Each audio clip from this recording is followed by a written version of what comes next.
Hey there, We Can't Wrestle podcast listeners. If you haven't noticed, we have switched our server to Anchor. If you haven't heard about Anchor, it's the easiest way to make a podcast. Let me explain. First of all, it's free. There are creation tools that allow you to record and edit your podcast right from your phone or your computer. Anchor will distribute your podcast for you so it can be heard on Spotify, Apple, and many, many more. You can make money from your podcast with no minimum listenership, and it's everything you need to make a podcast all in one place. So go ahead, download the free Anchor app or go to anchor.fm to get started. Highly recommended by me and everybody else here at the We Can't Wrestle podcast.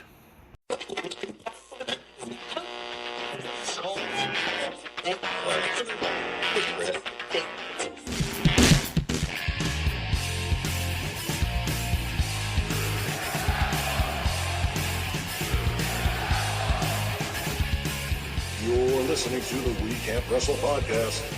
Now it's time for our host, Nate Matson.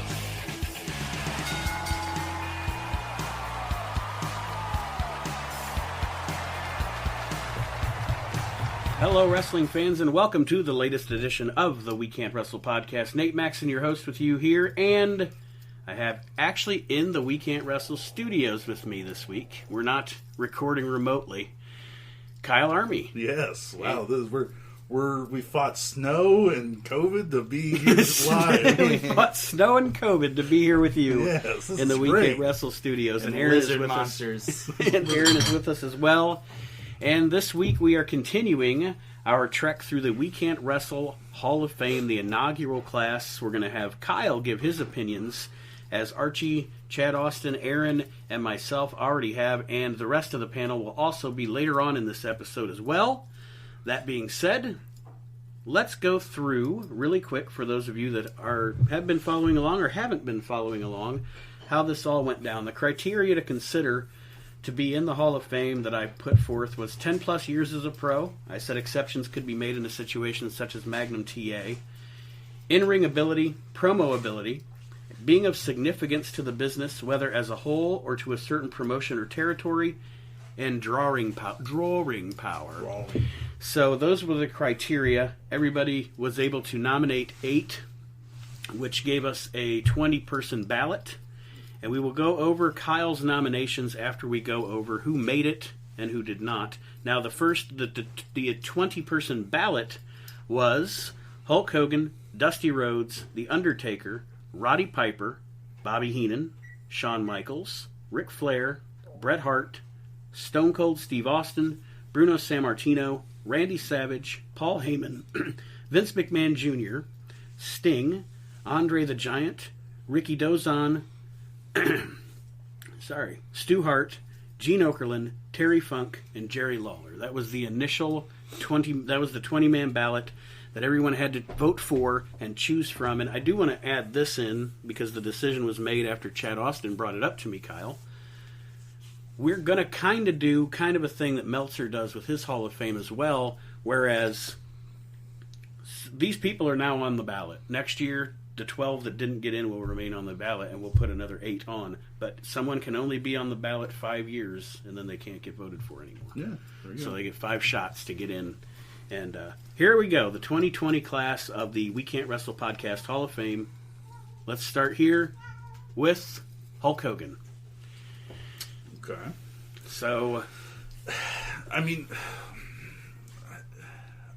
I know this is going to upset some people, and because you can argue who's the greatest of all time, but how can you not say that Hulk Hogan is in the running and arguably the greatest of all time? First ballot Hall of Famer for sure. I mean, he's Hulk Hogan. I mean, people who don't even know wrestling know Hulk Hogan. We actually discussed that on the last episode. I brought up, I had read somewhere one time that if they took, back in the 80s, someone actually, I don't know the whole story, what they were doing over there or whatever, but in Africa, they showed people a picture of Ronald Reagan and they showed people a picture of Hulk Hogan. They didn't know who Ronald Reagan was, but they knew who Hulk Hogan was. So, I mean, of cultural significance, you have to give him a nod. Oh, yeah. And like I said, you can say what you want about his movies, but the fact is that Hulk Hogan is the reason why we have The Rock in the movies that he's in, and John Cena in the movie. I mean, he's the first guy to transcend pro wrestling on a national, since at least what, Blassie in the '60s, probably. Well, but even like with Blassie, wasn't in the movies, and right. I mean, now granted, he was on the talk shows, yeah, like Regis or whatever. Regis loved Blassie. Actually, they got along really well from everything. And I mean, Lawler was on talk show and did stuff with Andy Kaufman, and granted, and I'm sure we'll get to Lawler in a few, but to be on a national level like Hogan, it was and still is. Mm-hmm. I mean, my God. It's like Aaron says all the time, the worst thing he ever did was that reality show. Yeah, that reality show ruined Hulk Hogan. Well, I shouldn't say ruined. It took the mystique away. Yeah. Yeah.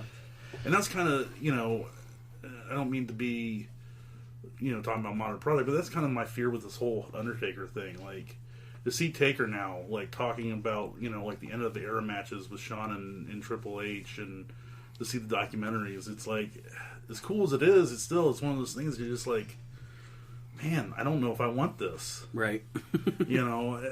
I mentioned to Chad Austin the other day on a post on Facebook, I wish I'd give anything to go back to when, kayfabe was still intact. Like, it was so much better. Oh, I'm glad. It's like knowing what, the secrets to magic. Mm-hmm. Yeah. It's like, I don't know. Yeah, I agree, though. I agree. The next guy of the 8 inductees this year, another one you can't really argue with, Ric Flair. No. Ric Flair, to Hulk Hogan's being transcending the business and being a cultural icon, Ric Flair, for fans of our ilk, is in that air. You know what I mean?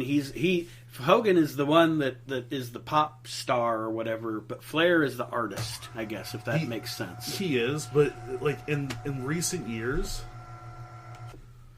So, but what's interesting about Flair now is, like, in his older years and stuff, like, he is now, I think, matched Hogan in notoriety. That even people who don't know, wrestling, they know Ric Flair now because of everything that Flair has been involved in. And something that has benefited him in that respect is that he has kept more of a stable relationship with Vince than Hulk has over the years. Yeah. You have a stable relationship with Vince, you're going to be, you're going to be on that open for Raw, and you're going to be presented as a legend. Well, and then too, also think about it. If you're a non-fan and you turn on anything and you see Ric Flair and you see him in his fucking robes and you see any of his promos, you're going to be like, "What? I have to see more of this. I need to go watch more of this guy." With a tear in my eye. One of the great promos. Ric Flair, one of the great promos of all time. And let's not forget the second wind of his career in the rap community. Yeah, it's brought up. Actually, one of my favorite Flair things was in WCW with Sting when he'd be up in the rap. He's like, "Sting, don't you be up there flying around?" He's like, "This is my arena." Well, and that's the thing too, is he had many. He's like kind of like the next guy we're going to talk about, Undertaker, where he had many chapters to his career. You go through Flair's career, and you've got your. What I say looks like Rick the Bruiser, when he first started out, when he was real, and then you go through the 80s Ric Flair with the styling and profiling, and then kind of a different, that mid-90s Flair during the Nitro era. He was still Flair, but he was a different Ric Flair, and then the end of his career. That Ric Flair, he wasn't like boning everything in sight and stuff. They presented him as, he was classy. Mm-hmm. Yeah, and then the later years in the WWE and his send-off. And crazy. Can you imagine? And now he's a gangster rapper. Yeah. Well, can you imagine, he talked about the one time, I can't remember what promo or what interview it was, but he was talking about how originally he wanted his name to be Ramblin' Ricky Rhodes. Mm-hmm. God, can you imagine that in an alternate universe? We have fucking Ramblin' Ricky Rhodes. With a tear in my eye, Ramblin' Ricky Rhodes wins the Royal Rumble. How about The Undertaker? Now, he was the first guy. He was the second guy I listed when I nominated somebody, and here's why. Because of the criteria being of significance to the business, and especially of significance to a territory. when you think about the WWF, WWE, I mean, did anybody have a longer career in that company than him? 30 years? I You know, can't I think mean, of anybody. steady, just that one company. You know, he never went anywhere else. He was always there. And then, like I mentioned before in a previous conversation, you think about these later years of WrestleMania. You talk about drawing power. The main draw for a lot of those WrestleManias was not the title match. No. It was the Undertaker's streak. And then even after he lost to Lesnar, like you could still say that the Undertaker was still that draw because that was the only time of the year you really got to see him. Mm-hmm. Until they did these horrible fucking atrocities overseas, but it's neither here nor there. We don't talk about those, you know. Well, and that you actually made me think of something when the product started to get. Now, I think a lot of people differ on when they say, because you know a lot of your guys that want to hate on everything new forever will say, business jumped the shark in 1988. Okay, it really didn't. But to me, the year that I always pinpoint as the year where I became less enchanted as a wrestling fan, I guess, is 2012. Yeah. And I'm getting to a point, I swear, that's when you got excited, once you were bored with the business and bored with the product. I got excited that first Raw of the year where The Undertaker would come out, you know, to head into the Royal Rumble or to start the WrestleMania season or whatever. His first initial appearance was like the beginning of WrestleMania season, you know, and even more so than the Rumble match itself. So, yeah, I'm sorry, I'm kind of talking over you, you're but fine. I'm trying to get your thoughts here, not mine. I think 2012 is a great point because, you know, you had the CM Punk and then the Daniel Bryan, everything that happened with that, and it's just like, oh, they don't care about what we want. This is what they want. It's manufactured, and no matter what, you know, Vince can say, we listen to our audience, pal, but... So, your opinion, Undertaker definitely first ballot Hall of Famer? Absolutely. I mean, how can you not... Again, and I've said this before, and I'll say it again. If you look at the gimmick of The Undertaker, it's a dumb fucking gimmick. Yeah. On paper, it's like you're a fucking Old West mortician.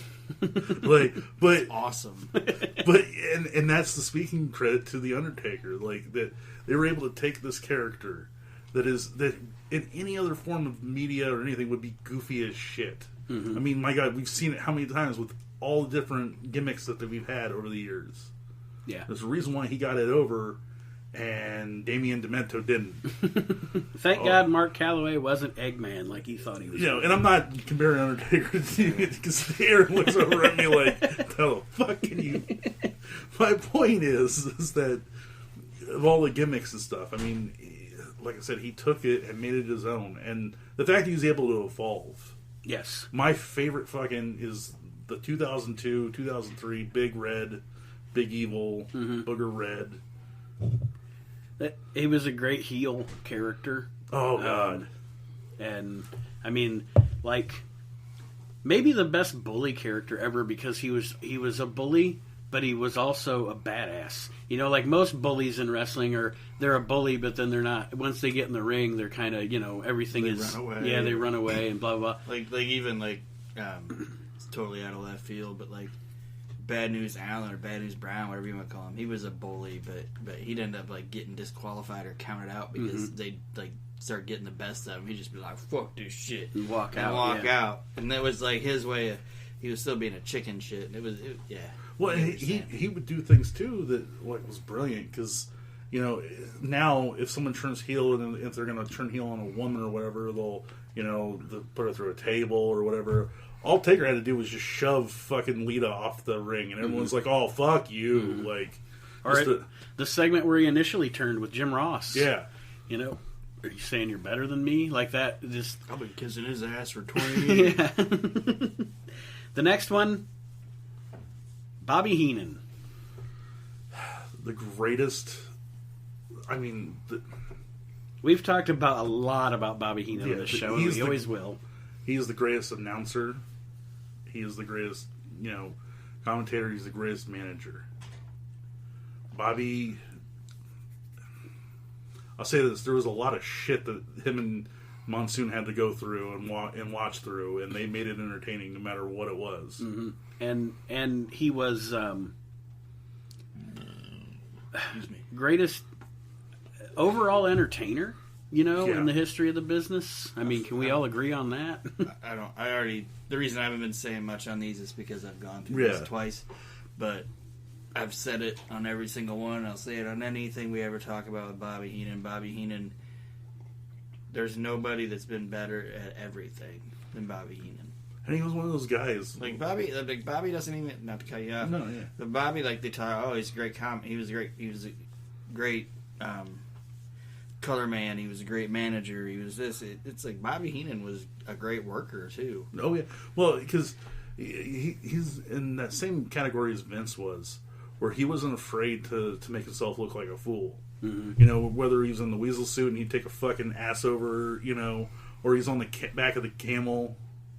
Right. And he fucking topples over in his fucking underwear, is like he knew what to do to get people to enjoy it and laugh. Do you see whiskers? Do I have a tail? Yeah, it's like, and he's like, how old are you? 11? You want to make it to 12? I love it when he asks that guy how long you been married. The guy goes 22 years, and Bobby goes, if you'd have killed her on your wedding night, you'd be out by now. Right. Or me and Aaron always talked about this about WrestleMania 9 when he fucking wants to smack the ostrich. Fucking backhands it like but yeah, I think that with Bobby, it was one of those things. He knew when to take a bump.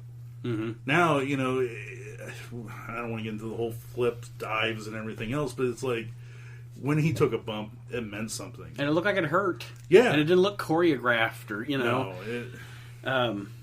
that if Hulk Hogan was throwing him into the turnbuckle, he was gonna. I mean, the way he ran toward the turnbuckle as Hogan posted him was. It looked like he was out of control, had no control of himself. He had full control of himself. And then the flip. And then and Bobby, it was great whenever he'd do the flip. Bobby never landed right on his feet. He always landed like he was holding on to the ropes and I'm about to be on my ass on the apron, and it was just perfect. Well, fucking Bobby and Hulk was Austin and McMahon before Austin McMahon was a thing. Mm-hmm. Yeah, Bobby followed Hogan through every fucking promotion he ever went to. Hated him the entire time. Yeah. Andre the Giant.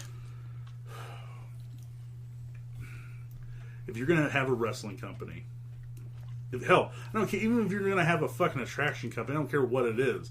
I don't care if it's fucking Ice Capades. I don't care. Andre the Giant doing Ice Capades. Andre on Ice. Yeah. But I don't care if it's a circus. You want somebody that looks like Andre the Giant on your fucking posters. Because, good God.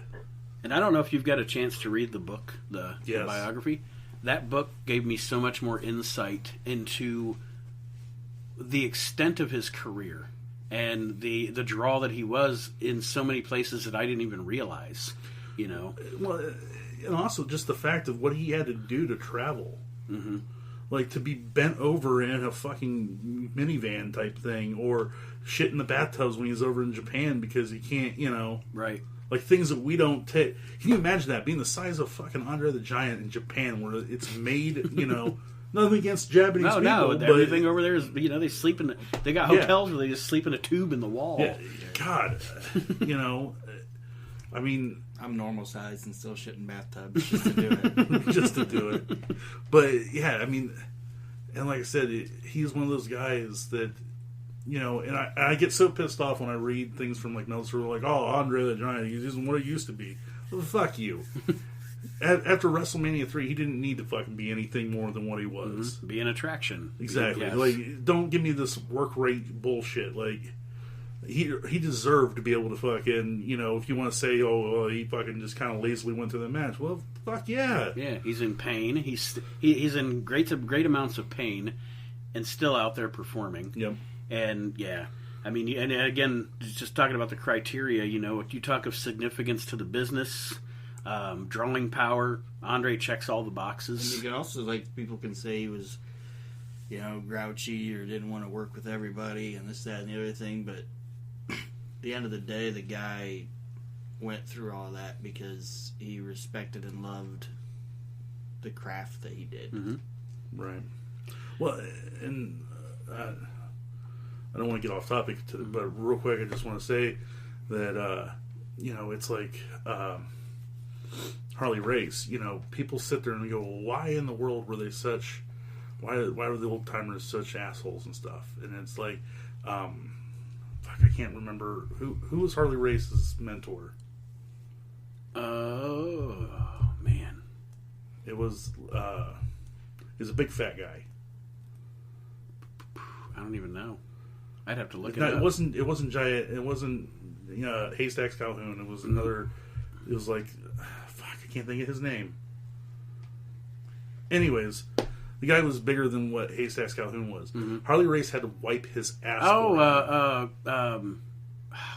Happy Humphrey? Yes. It wasn't his mentor. That's why I got my mentor. Like Harley Race wasn't like, no, but I learned everything I knew from Happy Humphrey. No, but he was... If it wasn't for Happy Humphrey, I wouldn't be where I'm at today. But he was one of those guys that, was... Sorry, I didn't mean it funny. No. Mentor is the wrong word, but he was one of those handler. Yes, and it's one of those things where it's like this dude had to wipe this other dude's ass to get into the wrestling business, and you wonder why they're fucking pricks, right? towards people who are just getting in easily and everything, or take it as a joke. A much different business now than it was back then, for sure. Randy Savage now. Randy Savage is the one that I keep saying everybody knows I'm a huge Randy Savage fan. I don't know that he's first ballot Hall of Famer. Really? He got in, and that is what it is. But here's why I say that. I agree with him, by the way. I think that Randy, as fantastic as Randy was, he was never the top draw of any significance. And I'm not trying to demean him. I'm not trying to diminish his accomplishments. But he was always mostly 1B, not 1A. Yeah, even when he had a belt, even when he had the belt of a company, he wasn't the top draw of the company. Right. Like when he had it in 88, 89. Yep. Hogan was the top draw of the company. Randy was just the champ. When he was in WCW, when he had the belt in WCW, and WCW always did this, at least once Bischoff took over. WCW never had like one guy. WCW had 5 guys, like their top 5 guys. And then Randy was a champ along with the other 5 guys that were in the pecking order of it. So it's like, I hate to say it, but Randy Savage always seemed to be, and when I say this, it's going to sound weird, but he was always kind of nipping at the heels of Hulk Hogan. Not riding Hulk Hogan's coattails. He was just always kind of nipping right there at the end. Like, does that make sense? It does, but I almost wonder if he is a victim of circumstance, where like with WCW and everything, even WWF, is like he started to get on the top at a time when the old way was going out and a new way was coming in, where it wasn't about just Hulk Hogan anymore. When Savage, or it wasn't just about one guy. It was Vince like, I need fucking 3 guys because I have to run towns A, B, and C. Every. Right. And again, I wasn't trying to take anything away from Randy. But I get where you're coming from. Like, and it's a great point. But I think that he is a victim of circumstance where, as the business was evolving, he didn't get the opportunity to be that main draw guy that Like in the 80s, it's the 80s. You go, it's Hulk Hogan, Ric Flair, Randy Savage. Those would be the 3. I know people. What about Dusty? Like Dusty was kind of going out in the 80s. Yeah, but he's more of a 70s guy. Hulk Hogan, Randy Savage, Ric Flair, and you could just, I don't know, like Flair and Hogan were like the staples of their company, and then Randy was the guy that was right there after him. If that makes sense. Yep, and always a great performer on the card. One of the best promos. One of the best wrestlers. In a lot of ways, Randy was better than both of them. Right, but he didn't draw more than them. Didn't make more than them. And Kyle did initially nominate Savage, which we'll go over your nominations. Vince McMahon Jr. How do you argue with that one? I mean, significance to the business. Jesus, greatest promoter of all time. Yeah, I mean, the man, and granted, we can sit here and we talk shit about Vince a lot, but let's that's now in his older years and stuff. But let's not forget just how good that man was at promoting. He had the Midas touch. Mm-hmm. He made it so that pro wrestling was on network television in the 1980s for the first time since the 1950s. Right. And you can talk about the World Bodybuilding Federation, talking about fucking XFL. You can talk about Ico Pro. You can talk about all these things. At least the man had the balls to take chances. Yeah. I'm sorry, no one bats 1,000. Right. Well, he even took a chance on the initial WrestleMania. If the initial WrestleMania wouldn't have done well, he was done. He would have had to sell back to the, Monsoon and whoever. And in the previous round table or whatever we want to call this discussion, like I told Nate, and I told Arch, I think I told Chad, people knock Vince and say, oh, Vince McMahon, he took wrestling and he put all the territories out of business and just shut him down. And no, Vince went in there and said, you can either take the money, you can either work with me, or I'll just come and take it. And a lot of them were like, fuck you, you'll never make it. Yeah. So he said, okay, and then just put him out of business. I can't think of anybody that he just went in and just took their shit, if that makes sense. Right. And let's be honest. Everyone talks about Vince McMahon took it public and he went, national. Fuck, everybody else was trying to do the same damn thing. Mm-hmm. They all would have done the same thing. Yeah, everybody else was trying to go national. So, one of the only people that sold to him was Stu, mm-hmm. and he took care of Stu. Yeah. Yep. Yeah. And he took care of Stu's family. He said, Stu, I'm going to come in, I want to run here. And Stu said, okay, pay me this money. And Brett claims that Vince didn't pay him the money. I don't know if that's true. But he said, okay, but I want you to take this guy, this guy, this guy, this guy, and this guy. And then he took those guys, and he was a man of his word on that aspect of it. And all the other guys tried to fight him, and they went out of business. Except Jerry Lawler and Jerry Jarrett, because I know we're kind of getting off, but Jerry Jarrett and Jerry Jarrett and Jerry Lawler didn't go out of business because they didn't go, hey, let's go national.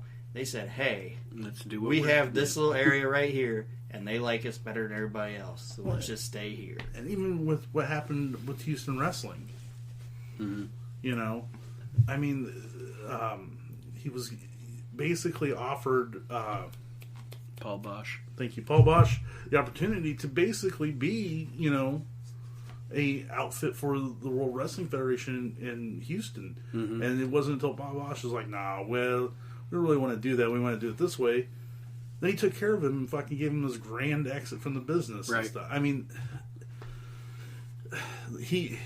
Vince is one of those guys that takes care of those people that, Yeah.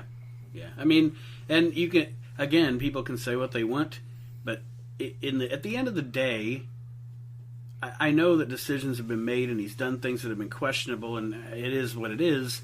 He's also the CEO of a company. Yep. The CEO of my company doesn't give two shits about me. But in that respect, like you were alluding to, if you need rehab and you've worked for Vince puts you through rehab. Yep. And not to get into business talk, but if you're a CEO and you answer to a board of directors, you can't give a shit about the little guys anymore. Right. Because you have the world. Yeah, you have a board of directors that will vote your ass out if you're not performing. Exactly. So, gone are the days where are those guys at now? Yeah. All right, last but certainly not least, arguably the biggest draw in the history of the professional wrestling business, Stone Cold Steve Austin. He is one of those guys. Trying to think of the best way to put this. No doubt Hogan made a shit ton of money, but Austin made money off of everybody. Mm-hmm. Because everybody in 97, 98, 99 had an Austin 316 shirt. Well, and Austin made more, if not as much money as Hogan in like a 3 to 4 year period than Hogan made in like a 20-year period. And that's not taking anything away from Hogan, but I think, and Austin also, much like Hogan, transcended the business, mm-hmm. And like I think it was when Aaron and Chad and I were talking, there's almost two Steve Austins too, because you have the super grade A in-ring worker, stunning Steve Austin, Yep. before the knee injuries and all that stuff. Just an amazing worker. And then Stone Cold, which was an amazing character and an amazing draw. Were his matches 5-star classics? No, but he found a way to wrestle those matches that made it so you still didn't want to look. And I'm not saying he became a sucky wrestler. That's not what I'm saying. But as his knee injuries and stuff started to take a toll on his body, he adjusted and figured out a way to work a style that he could work around that. And also in that aspect, Stone Cold Steve Austin would have been Stone Cold Steve Austin if he would have been wrestling like Stunning Steve Austin. Mm-hmm. I don't want to see Stunning Steve Austin go out there and have like a match compared to like what he had with like Ricky Steamboat or Dustin Rhodes in WCW. I don't want to see that. I want to see Steve Austin go out there and just beat the shit out of somebody and hit him with a chair, tell him they fucking suck, and give him a stunner. Now, and here's the crazy thing about it. You know, we talked about the hardcore division at that time, and it was goofy, it was funny, Mm-hmm. but it had to be that. Right. Because Austin's matches were that, you know, basically hardcore style, that bruiser style. And if every match is doing what Austin's doing, He then doesn't it's stick out. exactly. Yeah. So, you know, when you look back on it, you go like, oh man, those are goofy. Well, yeah, they kind of had to be, because you had to leave it for Austin to be believable. Right. You Yes. know? Okay. So we covered the class. Now what I want to do is go through Kyle's initial list of nominees. Okay. And then to wrap it up, I want to reiterate with you two about 3 people that I'm going to keep pushing on these ballots, just because I want to get your opinion if you agree with me. But anyway, Kyle initially nominated Gene Okerlund, Randy Savage, Yokozuna. Mm-hmm. Let's talk about Yokozuna. Okay. And Aaron said he was going to question your decisions, maybe. For Yokozuna. Real quick, before we go on, I just want to talk about Mean Gene. He is the fucking voice. When you think of an announcer, any game that's out there that has an announcer, what do they usually make him look like? Mean Gene. Exactly. And he did make the ballot. He just didn't make the class. So. But yeah. But as far as Yokozuna goes, I know that he doesn't have longevity, and that's partially because of his fault. But he's one of those guys that's like Andre the Giant, where when you see him, he just screams like, I have to buy a ticket for this. Mm-hmm. You know, this guy is massive, and look at what he can fucking do. I was about to say, and for his size, you know, I mean, until you get to maybe, you know, late 95, 96, where it just started going off the rails for him. But when he, you know, that run that he had as the champion and all that, I mean, you watch some of those matches he had. He's a guy that size should not be able to move like that. No, here's the biggest thing. Big-butted Oriental, Maxon.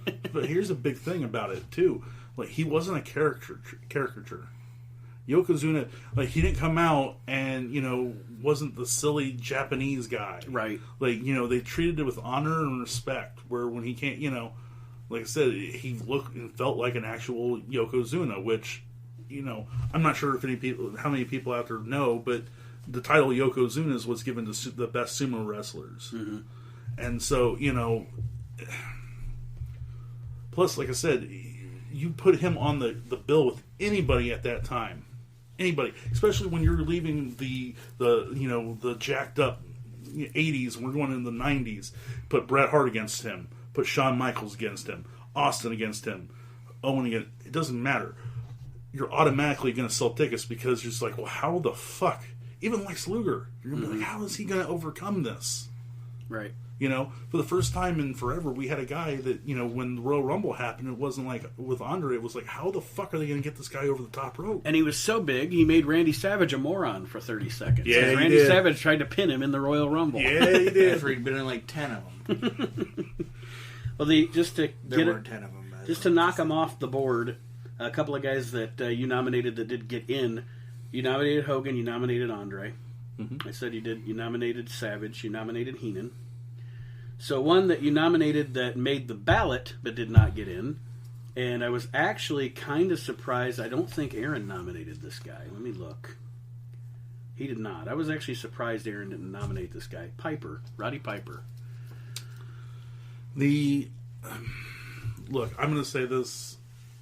WrestleMania would not have happened. It wouldn't have been as big. The war to settle the score, everything that happened with MTV, wouldn't have happened if it wasn't for Piper. Because Hogan needed that perfect villain. Mm-hmm. Just like Batman needs the Joker, Superman needs Lex Luthor, Hulk Hogan needed a villain. Yeah, as good as he was, that spot could not have been Dr. D. David Schultz. No. And Piper was willing to take the risks. He fucking kicked Cyndi Lauper, for Christ's sakes. Straight in the fucking dome. God, I mean... he worked it. He worked it. One of my favorite things I ever read was him talking about... He didn't say who told him, but they said, do you know how much heat and even more mainstream publicity you could get if you just kicked her right in the face? Like, you just say you did it on accident, but just kick her right in the face. And he said up until about the time he got in there to kick her, he was thinking about, I might kick her in the face. And then he held back. Like, but yeah. The reason I didn't put him on there is because it's like I think I prefaced this the first time we went around with this, is that I want to try to get guys on there that maybe aren't on everybody's radar. On everybody's radar. Right, absolutely. No, and I get that. And that's what the last one here, nobody else nominated this guy, so this was Kyle trying to get somebody that wasn't on everybody's radar. And I would definitely nominate him at some point, as much as I just love him as a wrestler. The last one, for you, Mr. Perfect Kurt Hennig. Mm-hmm. Look, you can sit here and you can talk about Bret Hart, you can talk about Shawn Michaels and all these guys, blah, blah, blah. And as good as Bret was, and as good as Shawn is, and everything else, like, the fact that Kurt was so damn good that I think he helped transition. He was the perfect transition from the big, mm-hmm. I don't want to call them steroid guys, the big, muscle guys to the more smaller guys. Right. Because he was doing it before Bret. Mm-hmm. Like, he was that guy that was transitioning where I think he looked, Vince could look at him and go, you know what? Like, damn, like... Right. Because it was also one of those things, too, you got to think, as WWE is coming, or WWF is coming out into the mainstream, you have fans from NWA, fans from, Mid-South, whatever, they're starting to watch. And now they're getting to see guys like Bret, they're getting to see guys like Mr. Perfect, and it's like, wow, that kind of matches what we watch here. If you talk about pro wrestling, if you're talking about the modern era of pro wrestling, which I think that would be considered probably from WrestleMania 5 to today, in the big chunks and the eras of wrestling. The three, I think personally, and I don't want to get off on tangent or anything, but I'm including Hennig in this. To me, the three guys in the modern era of wrestling that are the most natural, smooth professional wrestlers of that era. Because, I'm not going to go back to 1972 and Dory Funk or whatever. But of the modern chunk of wrestling, Kurt Hennig, Kurt Angle, Randy Orton. Yeah. I'm not saying they're my favorites. I'm just saying if I'm watching them in the ring, smooth, it looks natural, it looks like this guy was born to be a professional wrestler. Those three guys would be the three that I would bring up. Anything from you on his nomination of Mr. Perfect, Aaron? I'm not saying I disagree with it, but I wouldn't make him a first ballot person. And I'm a Mr. Perfect fan. Everybody knows that. The reason I wouldn't is that he had some injuries in his career, and he had some start stops, if that makes sense. Mm-hmm. So it wasn't like as seamless as it was for some people, if that makes sense. So the last thing I want to do here while I've got you guys in the studio is there's three guys that I nominated that made the ballot that I'm going to keep pushing for, and the reasons why. And I just want to briefly for both of you to tell me whether you agree with me or not. The first one is Ricky Dozan. Without Ricky Dozan, there's no Japanese pro wrestling. Yeah. And that's why when I'm saying of significance... I give that nomination 5 stars. In the Tokyo Dome? Yeah. I don't know if you knew this, Kyle, or not, but Ricky Dozan... I forget who the match was supposed to be against, but Ricky Dozan was supposed to have a match in Japan, and that is what sold televisions in Japan. Like, lots and lots of people did not have TVs, didn't care to have TVs. Was it Freddie? It might have been. It might have been Ricky Dozan. Because Freddie Blassie supposedly caused 99 elderly Japanese people to have heart attacks because he would sharpen his teeth and then bite into the head of Ricky Dozan. And he went on camera and said he wishes he could have got it up to 105. But yeah, I mean, you talk about a Hogan or a Steve Austin or Gorgeous George getting people to watch pro wrestling. This dude, Ricky Dozan, got people to go out and buy a fucking TV to watch pro wrestling. And the god of Japanese wrestling isn't even Japanese. Yeah. The other guy that I'm going to keep pushing for is Jerry Lawler. Jerry Lawler was on my ballot, wasn't he? I believe so. Yes, he was. 30 plus years in Memphis, just as the top guy, and in the business, one of the. I mean, can you argue with one of the greats of all time? No, he was the guy. Smart enough to sit there and have an issue with Andy Kaufman, to trust somebody from the outside, like sports entertainment before it was sports entertainment. Right. I mean, because I don't care who you are. Back then, it was all over the fucking news, especially when he fucking knocks the fuck out of Andy Kaufman on Letterman. Yeah. How do you not? Lawler ran a city. Like, I shouldn't even say a city, a state. And like you said, he did shit that was outside the box. Like, nobody was getting fucking ran over with cars and shit in like the WWF I mean, I know they did shit with like Dusty where they like beat him up in that fucking studio and broke his arm or whatever, but nobody was like running people over with cars. Nobody was letting fucking like they let Billy Joe Travis get arrested on television because they were gonna arrest him anyway because he wasn't paying child support or whatever. So Lawler was like, "Don't take him yet. We gotta use him. Let's turn this into something." And the cops were like, "We gotta take him." He goes, "Well, if you're gonna take him, I'm gonna film it." And they filmed it and turned it into a thing that he beat somebody up. Now the cops were arresting him, but he's really getting arrested for child support. Nobody did that shit. It was fucking Lawler, and he's been around forever.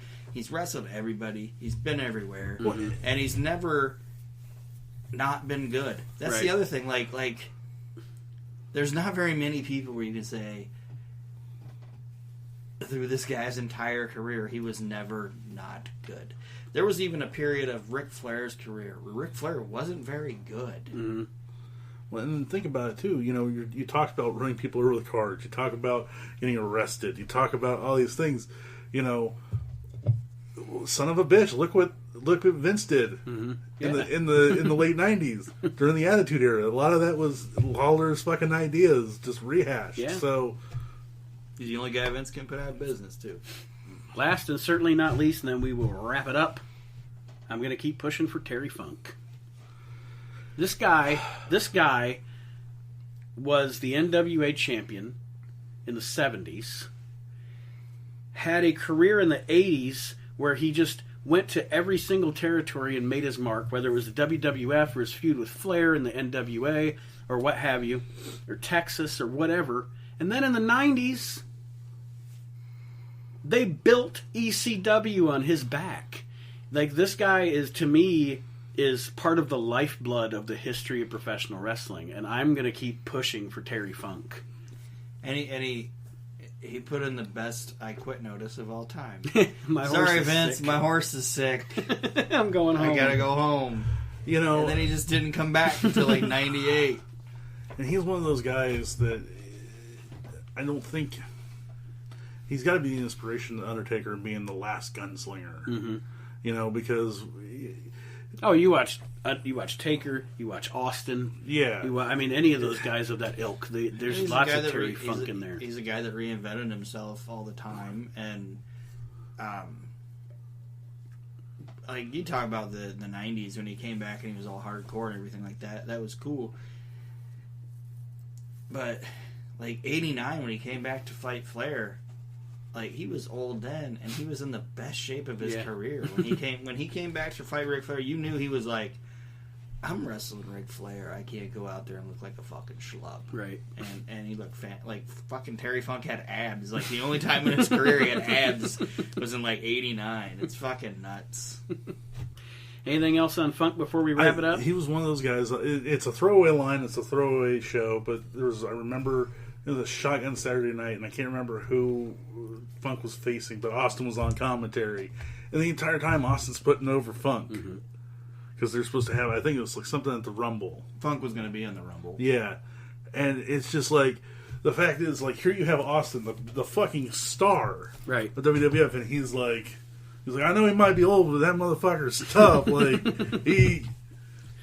Don't sleep on Terry Funk. And Terry did some shit at that Shotgun Saturday Night that Vince didn't like, and then Terry Funk wasn't in the Royal Rumble. Was he in the Rumble? I don't think he was in it. Well, if we're talking 97, yeah, he did. He was in it. He was in it. Maybe it was 96 that he was. Well, 96, yeah, 96 he was supposed to be in it initially, and then I think they switched it to Dory. Yeah. And I don't know what the story is with that, because Shotgun Saturday Night wasn't around at that Another point. sick horse. Probably another sick horse. Never talk to a man about a horse. Well, Kyle and Aaron, thank you for joining me to discuss the We Can't Wrestle Podcast Hall of Fame. As the years go on, we will all be pushing for our favorites to get in.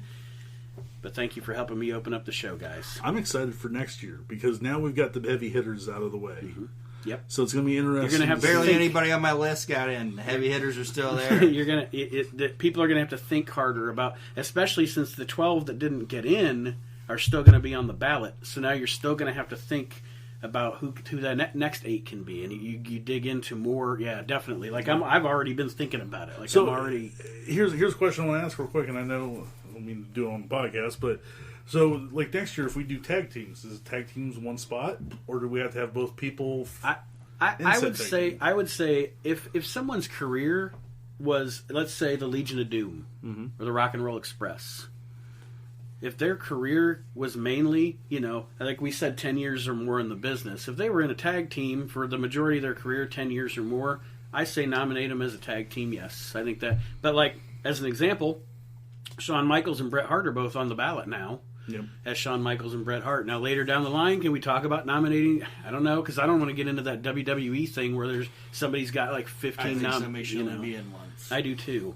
So, but yeah, I would say like the Rock and Roll Express. Because if a tag team, if a guy's not in a tag, okay, like Bret Hart wasn't in a tag team his entire career. Okay, and I'm not knocking Jim Neidhart, but they broke up at the same time. So did Jim Neidhart contribute as much as Bret Hart? No. So Jim Neidhart shouldn't just get put in because he was Bret Hart's tag team partner. Right. Well, and I'm also going to say this, because you got tag teams that break out too, and like the whole big discussion of, I'm sorry, but there's the big discussion that everybody has about Arn and Tully. And I know, Nate, you're not as huge of a Tully Blanchard fan as I am, but I think Arn and Tully eventually are Hall of Fame candidates. But I wouldn't make Arn and Tully candidate as a tag team champion or as a tag team together because they were only together for like 3 years. Right. That's not a Hall of Fame tag team in my opinion. If you were only a tag team for 3 years. But the Rock and Roll Express is a Hall of Fame tag team. Yeah. Right. And I'm not saying that these guys are a Hall of Fame tag team. I'm just going to use this as an example. And I don't think anybody here is going to sit here and honestly say that fucking Billy Gunn or Road Dogg is a Hall of Famer in themselves, but as New Age Outlaws, they have a reason to.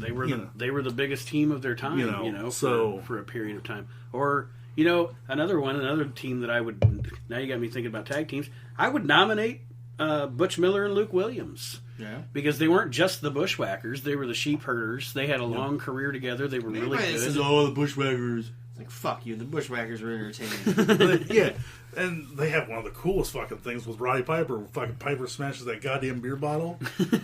and It's like, and people are like that's, it's like, yeah, that's fucking what pro wrestling used to be. I'm not gonna get off on a Bushwhacker tangent. We won't get off. We'll talk. Yeah. Maybe we'll talk about that next time. But thank you guys for joining me. And your pleasure. Talking about the Hall of Fame. Kyle, thank you for being in the studio. The We Can't Wrestle podcast. The King listens to it. WWE Hall of Famer Jerry the King Lawler. And you better listen to it too. My friend Nate and the We Can't Wrestle podcast.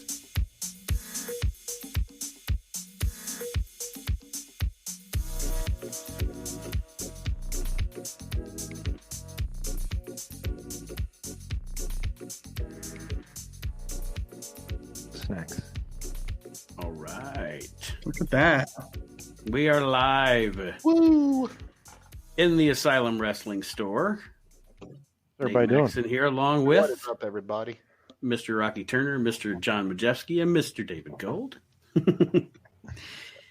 And for those of you that don't know, because I mean, you know, I dropped the ball, never made an announcement about this or anything, but we are currently recording a segment for the We Can't Wrestle podcast. What I have done is went out and said, you know what? If Dave Meltzer out there in California, who's also never wrestled a match with his big pumpkin head, can have his own Hall of Fame, so can I. So that's what we did. And a panel of 12 individuals that I think have good, diverse opinions on the wrestling business.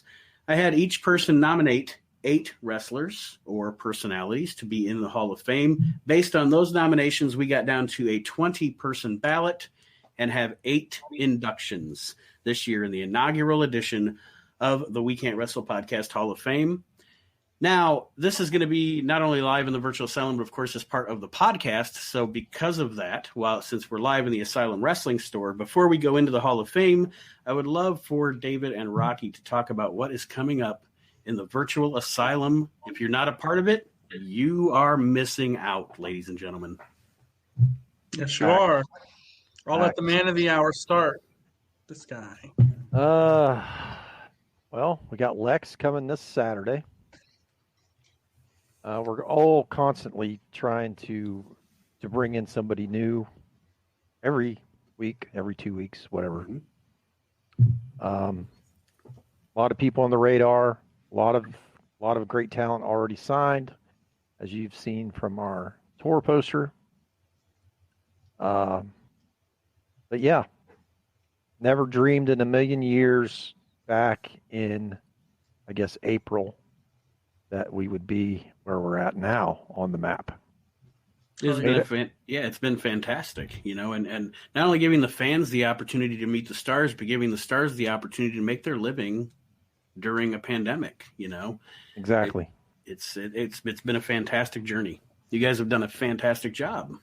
Well, we got Dustin Rhodes, we got Ricky the Dragon Steamboat. I feel like spitting fire right now if I could. He's a big one. We got if you could just walk down with a Komodo dragon, just everywhere you go, then we'd be good. We got the best there is, the best there was, the best there ever will be, of course. Bret Hart coming in after that. Yeah, I've never heard of that guy. Probably one of our biggest shows. Yeah, spoiler alert, we got some hot takes on him coming. Then we have let's see, who do we have after Bret? We have Heath Slater. We have Eric Redbeard, formerly known as Eric Rowan. After that, we have Kelly Kelly. And just some more people coming up. We just booked someone for the 22nd, which we'll announce later. We booked, I just can't even remember how many people there are. There's so many now. there is a poster. That's a good problem to have. And here's the thing. The guys have worked their butts off, not only for the fans, but for the talent. And they're you know, every time we do a show, they're already talking about coming back and spending some time with us again. So that's a big, you know, pat on the back for the admin and for the group. because it just tells everybody that, hey, these guys are for real. They're doing a good job. They're treating people right. And the talent wants to come back. So we feed them. We feed them too. Like Scott Hall destroyed the that Chinese beef food. broccoli. Yeah. And then the funniest part was at the end of the show, Nick had his Chinese. He didn't eat it. He had it closed. And Nick was like, I'm going to eat this when I get back to the room. I'm going to warm it up. Nope. Paul walks over, pulls his mask off, opens Nick's food, and goes, there you go. Hey, yo, this is really good stuff. Hey, And you know what? Nick's food. And Nick's standing there like, well, I guess I'm not eating that now. Real quick, I wanted to let you guys know the one thing that has amazed me. When you get behind the scenes of workers or wrestlers in general, there can, and I'm not talking about scheduling. I get schedule conflicts come up and people have to readjust schedules. That's normal. That happens in all of our everyday lives. But the one thing that has been amazing to me is just like Rocky said, how good these guys have worked their butt off for our members and their fans. And there hasn't been a bump where there's a controversy or anything. And that's what has amazed me. It has been doing great. And knock on wood. Hats off to you guys for doing that as well. Absolutely. Appreciate that. I mean, it's a team thing. It's not just us, Magic. It's all the admins in the asylum. I mean, everyone has a piece that they pull or a little bit of weight, whether it's big or small. We wouldn't be where we are today without everyone's work. Definitely everybody's a spoke on the wheel. That's for sure. You get to do your first round of what we've been doing for the last year with shipping and then dealing with a show. Hopefully. Yeah, for sure. Finally getting down into the Texas market. Now he gets to see what, I mean, you've shipped, of course, but now you kind of get to see has it been shipped yet? Of course, the second one I ever did was the biggest one we had was with Mick Foley, and I was just I was overwhelmed. I was like, Rocky was like all this stuff. Rocky was like a person without caffeine. Where is this one going? God damn it! Well, so short story, Foley comes down from Michigan to meet me here in town to drop the stuff off. So I pull up at the Comfort Suites. I had a room there for him, and he pulls up in his minivan. Of course, it's not the same minivan. This is a newer one. Opens up the door. He says, okay, where do you want me to put this stuff? And it was just like never ending. As I literally, had my truck and the whole back seat was full.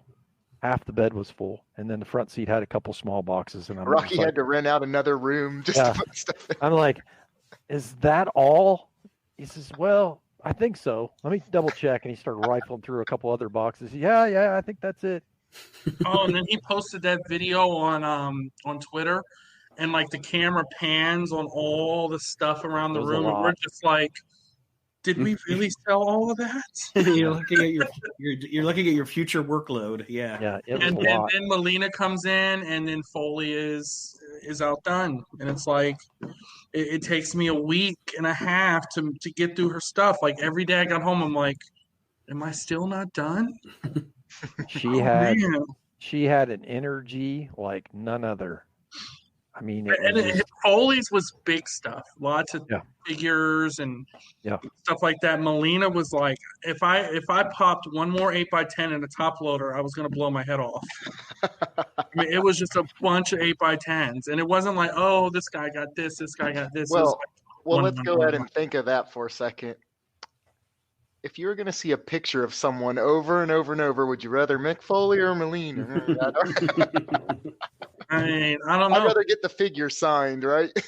I don't know what's easier. Sometimes I enjoy packing the bigger boxes, but sometimes it's easier to pack the 8x10s. But sometimes it's because you have to put it in the top loader, pull the sticker off, close the sticker, and then there were times I'd be half flying through it, and I've got 6 sealed envelopes over there, and I'm like, I forgot to crap. You're busting them back open. I gotta bust them all back open. Yeah. There were several times when I was packing 8x10s up, and I'm like, wait a minute. Did I put a COA in there? And then I get an email, a private message a week later. hey, dude, you forgot the COA. No! Yeah. There was at least a half a dozen of them I had to cut back open because I forgot to put them in there. So then, I started learning from my mistakes and started putting stuff in there before I started actually packing them up and sealing them. So writing people's names on them. So it gets down to the point where it's just a system. You just kind of, next thing you know, you got 57 packages going out with, in a blink of an eye. But yeah, just a quick thing to all the fans and all of our group members that join us for these meet and greets. All we ask is just a little bit of patience. Like I said, we're not Amazon by any means. We're not offering prime shipping, but we guarantee you that we are doing our best to get it in the mail and to you as fast as possible. Because, I'm a full-time shift worker. Dave has a full-time job. Nick has a full-time job. Everybody has full-time jobs, so we're doing this on our free time. Mm-hmm. So just keep in mind, think about, if you're sitting at the house and you had 60 items or 70 items to ship out and you're a one-man show, just think about how long that would take you. Imagine shipping out 50, 100 buddies. Yeah, buddies are even worse. And the worst part was I had to put the COA in the bag it, tie the bag shut, put the little sticky thing on the top of the bag. And I was getting so frustrated because the string is this small and you're threading it through the hole. And then you'd get the knot almost tied and it would fall off. Yeah. couple of them I tied too tight and I ripped right through the tag. Yeah. It's like crap. And by buddy 10, you're like. Yeah. But yeah, it's a lot of work. It is a labor of love because we love bringing in the talent for the members, for the fans, because we know you can't go to a con, not yet anyway. But right. It also, there's a lot of people that can't afford to travel. Right. There's a lot of the talent that are beat up, crippled. They can't even get out of bed sometimes. They can't travel to a con. So it's our way of giving back to them. It's our way to give back to the fans. And we hope that everybody enjoys the shows. And we hope to continue to bring in some of the wrestling community's top talent. So that's our goal. We're just, we're fans just like you guys, but we love doing it. And we love meeting these guys that we grew up watching. So, and for those of you that are listening to this on the We Can't Wrestle podcast and you're not a member of the Asylum, the virtual Asylum, what are you waiting for? Go do it right now to be a part of these shows. It's and to see David Gold. I mean, Hey guys, and for all of Nate's fans that aren't a member yet, can y'all refresh me? Even if I didn't buy like a meet and greet or whatever, how much do I have to pay just to watch it? Nada. Free. $3.99. $3.99. Are you out of your mind? Remember that commercial? $3.99. Are you out of your mind? We're old. And I catch myself going back and watching some of the shows because I enjoy listening to some of the stories that are told. And am I the only one that didn't know Terry Funk was in a Wendy's commercial? Someone posted that earlier, and that was I did not know that. Yeah, it's great. Go look it up. I'm not going to ruin it for you. Go look it up.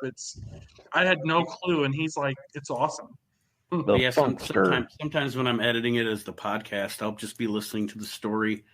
Then I'm like, oh crap, there was a little thing with the sound there, and then I completely miss it because I get enthralled in the stories they're telling. So, like Rocky was saying, I mean, you just being able to hear those stories, and it's not in a you're not watching a crappy shoot interview on YouTube or something with some guys in a hotel room,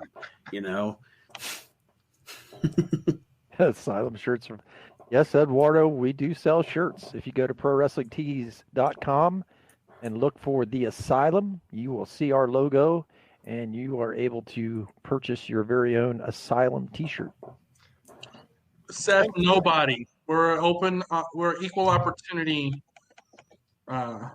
Equal opportunity. And now, if you guys are ready, I've been waiting for this. Dig into this Hall of Fame conversation. So, for those of you that don't know, or that don't know, that don't listen to the We Can't Wrestle podcast, just like I said about the Asylum, what are you waiting for? But anyway, I will go over the people that are listening to the podcast right now. Have already heard me do this like 3 or 4 times. They can skip 30 seconds, but so everybody knows, like I said earlier, we started with the nominations. We got to a 20-person ballot. We got to the final 8 inductees based on voting. Now, here was the criteria to consider when the panelists were considering their nominations. 10 years plus as a pro. And I did say there could be exceptions made in a situation like a Magnum TA. Right. In-ring ability, promo ability, being of significance to the business, whether as a whole or to a certain promotion or territory, and drawing power. Those were the criteria to consider when nominating. So I will go over who our 20-person ballot was, and then who actually made the cut for the first class, and then we will discuss. The initial ballot, the 20-man ballot, was Hulk Hogan, Dusty Rhodes, The Undertaker, Rowdy Roddy Piper, Bobby Heenan, Shawn Michaels, Ric Flair, Bret Hart, Steve Austin, Bruno Sammartino, Randy Savage, Paul Heyman, Vince McMahon Jr., Sting, Andre the Giant, Ricky Dozon, Stu Hart, Gene Okerlund, Terry Funk, and Jerry Lawler. The 8 inductees, actually, we'll just go through them one by one and discuss them. The first man that made it in, I think, is a no-brainer based on the criteria. I'm not going to try to steal the spotlight here. This is David and John's segment of the show. Hulk Hogan. Brother from another mother, brother. So first off, I want to say there is nothing that we can say that hasn't been said. There is no man or woman in the history of mankind who has more of an influence, has a longer stay. Now, yes, I will admit certain wrestlers at certain times, and, we'll get into Stone Cold later. Stone Cold was hotter, but for a less amount of time, though. Exactly. No one was hotter than Stone Cold. But if you look at Stone Cold's career, it's actually pretty short. And we'll get into that later. But no one, and there's nothing anyone can say to influence me or make me think different, had a bigger influence in making wrestling as mainstream as it is today. And I'll go on the other side of the coin, and I will say, we're good to debate now, or do you want me to wait? Oh, no, go ahead. I'll go on the other side of the coin, and I will disagree with that a little bit. I do agree that Hogan put the WWF, because that's what it was at the time. I know a lot of people correct themselves and say WWE. Look, it wasn't the WWE in 1985. Sorry. Right. So Hogan comes in, and he changes the thing, changes it, rock and wrestle and all that stuff. Hogan was big from about 85 to 92, and then he started getting super stale. Okay, and that's when they started having all the steroid issues, and then he went to Japan, and then so that's 7 years. Stone Cold started his run, I would say late 96, early 97, and he had a bunch of injuries, so it was cut short, but he was hot all the way until 2003. That's 6 years. Hogan went to WCW and reinvented himself, for sure.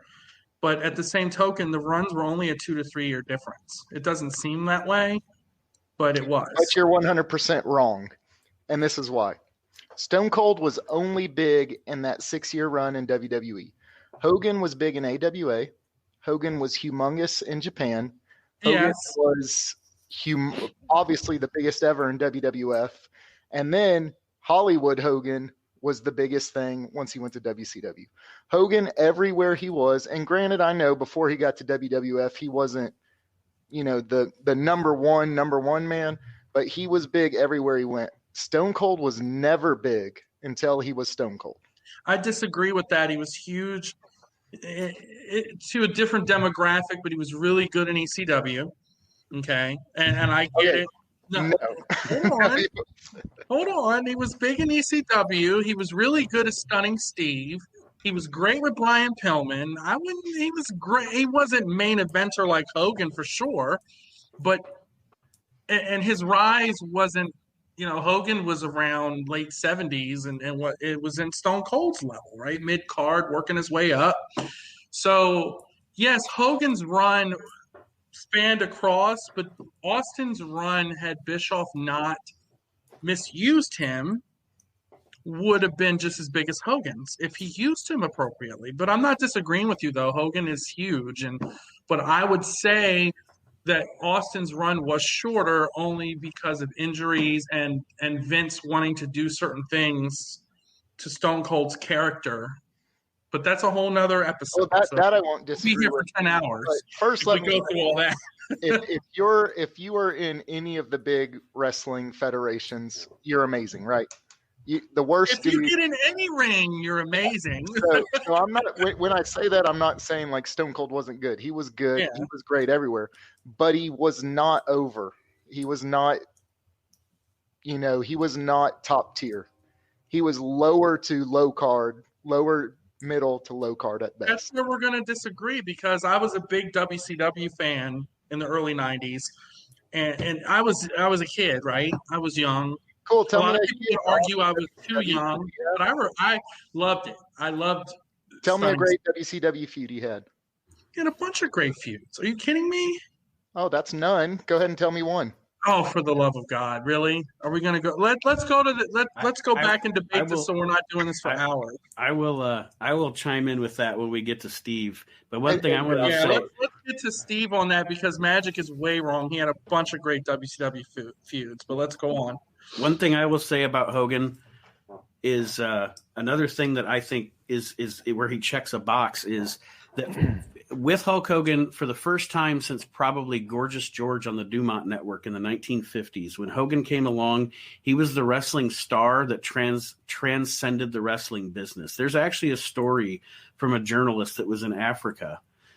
If you showed people in Africa in 1985 a picture of Hulk Hogan and a picture of Ronald Reagan, they had no clue who Ronald Reagan was, but they could tell you that's Hulk Hogan. Well, for and sure. I mean that just and again, I know I'm not arguing whether he's not my favorite of all time, but right. There's no doubt if we're talking the criteria here for a first ballot Hall of Famer, Hogan definitely deserves that. So he does, and I will tell you that you can show Hogan's picture to anyone nowadays, and they'll know who Hogan is. That's just because of how marketable he was and stuff like that. That's not my argument at all. Mm-hmm. But nor do I feel he doesn't deserve a spot in it at all. He revolutionized what wrestling was and what it is. So I'll say I have a lot of respect for a lot of guys on this list, all of the guys on this list. And you're going to hear me say a lot of things that sound similar, and I'll try to make sure I point out the differences. But bar none, hands down, Hulk Hogan is the best overall wrestler of all time. Do you mean into overall wrestler as in overall professional wrestler? Okay, but you don't mean he's the best in terms of I'm not saying best or no, the best. You're I'm just not saying in general. I'm not saying he's the best promo. I'm not saying he's the most technical wrestler. I'm not saying he's the most. Now, mind you, if you watch his Japan stuff, he is actually pretty damn good in the ring. But Ichiban. Well, he was taught like any other wrestler. But if you hear anything now, you listen to Hulk, or even if you listen to Brother Love, as I still call him. What he did is what Vince said. This is what you do, and don't sway away. That's what we want to see. I think Hulk was just kind of like that new mold. Whenever he showed it up, it was just like, you had the older generation of wrestlers, and then all of a sudden this massive guy comes in, and he became like this staple of, this is the future. This is the future of what wrestling is going to look like. Is Hulk Hogan. Think about the culture shock of those people to go from Bob Backlund, to Hulk Hogan. You're seeing this like massive. All the guys were kind of the same, right? Or good and bad, and then Hogan comes in, and then we're all crying when Earthquake crushes him. But Hogan was PTSD from my childhood still. Yeah, Hogan was the man from the time I started watching as a kid until the time he decided to leave the WWF to go to WCW. Now, that short little period of time where he was just got to WCW and hadn't turned heel yet, I despised him. It was rough. I despised his gimmick. It was so done and over with and watered down, and I was just like, I was begging for them to turn him heel. And when he came out there at Bash at the Beach and dropped that leg, I literally welled up with tears because I just knew how bad that he was going to be and how great it was going to be to see him as a heel. Because even whenever you look back at Rocky III and he was a heel kind of in the movie, I was just like, I love him being the heel. I love it. So one thing that I tell a lot of people, one of the reasons, and there's a million, but one of the reasons Hogan was so over is he was your first bad guy, good guy. Even when he was the white meat baby face, you remember he was clawing people's backs. He was grabbing the ref. Don't you stop that. So Hogan, even as 100% white meat baby face, was still being... Oh yeah, I had this very conversation with Chad Austin from ECW on our segment. We talked about the Hall of Fame with his segment. Hulk Hogan was always a heel. Mm-hmm. He was just, the heel. If you look at the way he wrestled and the way his matches went down and everything, he was always a heel. He just placated to the fans. So I always say, and you fast forward to Stone Cold, and sorry, I know I don't want to, but we'll just talk about him next. Right. All I'm saying was Hogan was kind of a much milder version, but Hogan was, I would say, the skeleton of what Stone Cold almost turned into be. Let's follow our list down. Let's hold on. One more thing, and y'all can stop me because I'll go on with Hogan forever. Yeah, we need to. We got to. The other reason he got big, and I'm the guy who says WWE is not what it would be without Vince and Hogan, and they had to have both, not one over the other. Mm-hmm. Like they were the team, and I'm sure a lot was on both of them. But he was also your first pop culture guy, right? Yep. Before him, it's like you said, Bob Backlund. Straight edge, good guy, 100%. And then you had Hulk Hogan's rock and roll, which we laugh at now. And at those times, rock and roll was very edgy. And, we don't like rock and roll if we're good guys, So, all right, we can go on. I'm sorry. I've had enough. Let's move on. The next inductee was actually the only man that everyone who got a ballot voted for, and that was Ric Flair. There's no argument there. I mean, the best in the ring in terms of, he could go out and work for an hour or two. His promo skills just beyond before his time. I mean, there's just too much not to say about Ric Flair. If he wasn't, I would say if he wasn't in WCW. And he was in the WWF for that run, he would be bigger than Hogan. I just think that out of any of them, and I'm talking about any of them because you're looking at a huge fan of Ric Flair. He could take a guy out of the daggone stands, drag him in the ring, and make him look like a high caliber pro wrestler. Mm-hmm. That's how good he was. Agree. I could literally climb the wall, jump in the ring with Ric Flair, and it would be probably some of the greatest television you ever seen because of him. So, to me, that just oozes greatness because he made everybody around him, especially in the ring, greater than what they really probably were. And then when you did pair him up with somebody that was as good of a wrestler as him, it was... Dusty Rhodes. Yeah, it was legendary. So kudos to Mr. Flair because, like I said, you can't touch him when it comes to that, when it comes to him grabbing the mic and strutting his stuff as the Nature Boy, whether he was a heel or not. He was always on that line of being a heel or a babyface. So it didn't matter what he did. It was just like he was crapping freaking golden eggs. And a question I'll ask to you guys or pose to you guys to kind of piggyback on what Rocky was saying.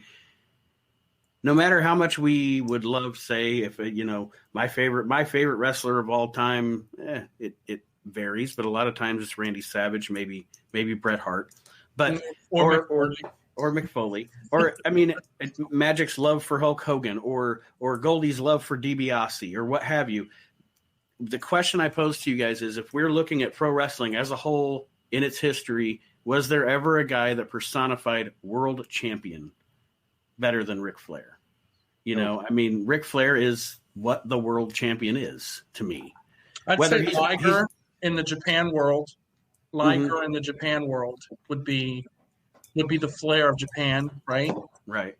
Maybe Liger or Chono, yeah. If you were doing different, I mean, if you were even older than our generation, you'd say Bruno Sammartino. Or Jack Briscoe. Because he sold out Madison Square Garden. He sold out every arena he went to, and he held the belt for what? How many years? I think the first reign was 7. If you ask old school workers themselves, they're going to tell you Harley. Right. Harley was good, and then everyone was scared of him backstage, even Andre. It was almost like Harley passed the torch over to Flair's. Like, here, it's your turn. So this is where when I talked about earlier how you're going to hear me say stuff that sounds very similar. When someone asks me, take out your bias, who's the best wrestler of all time, I will say Ric Flair. Not that I like him the best or he's my favorite, but no one, in my opinion, is better than Flair, because he put on 60-minute matches multiple nights in a row, and he did that for 30 years straight, before he was winding down. He got a good match out of Rufus R. Jones. There's a deep dig there for you guys, but I mean, really, that speaks to the testament of his ability. Now, if you go back to 1990, and if we had internet and StreamYard, we'd be sitting here with a little bit lighter voices, and we'd be saying, Hulk Hogan's the greatest of all time. Because in 1990, no one liked Flair because he was the biggest heel, and everyone loved Hogan.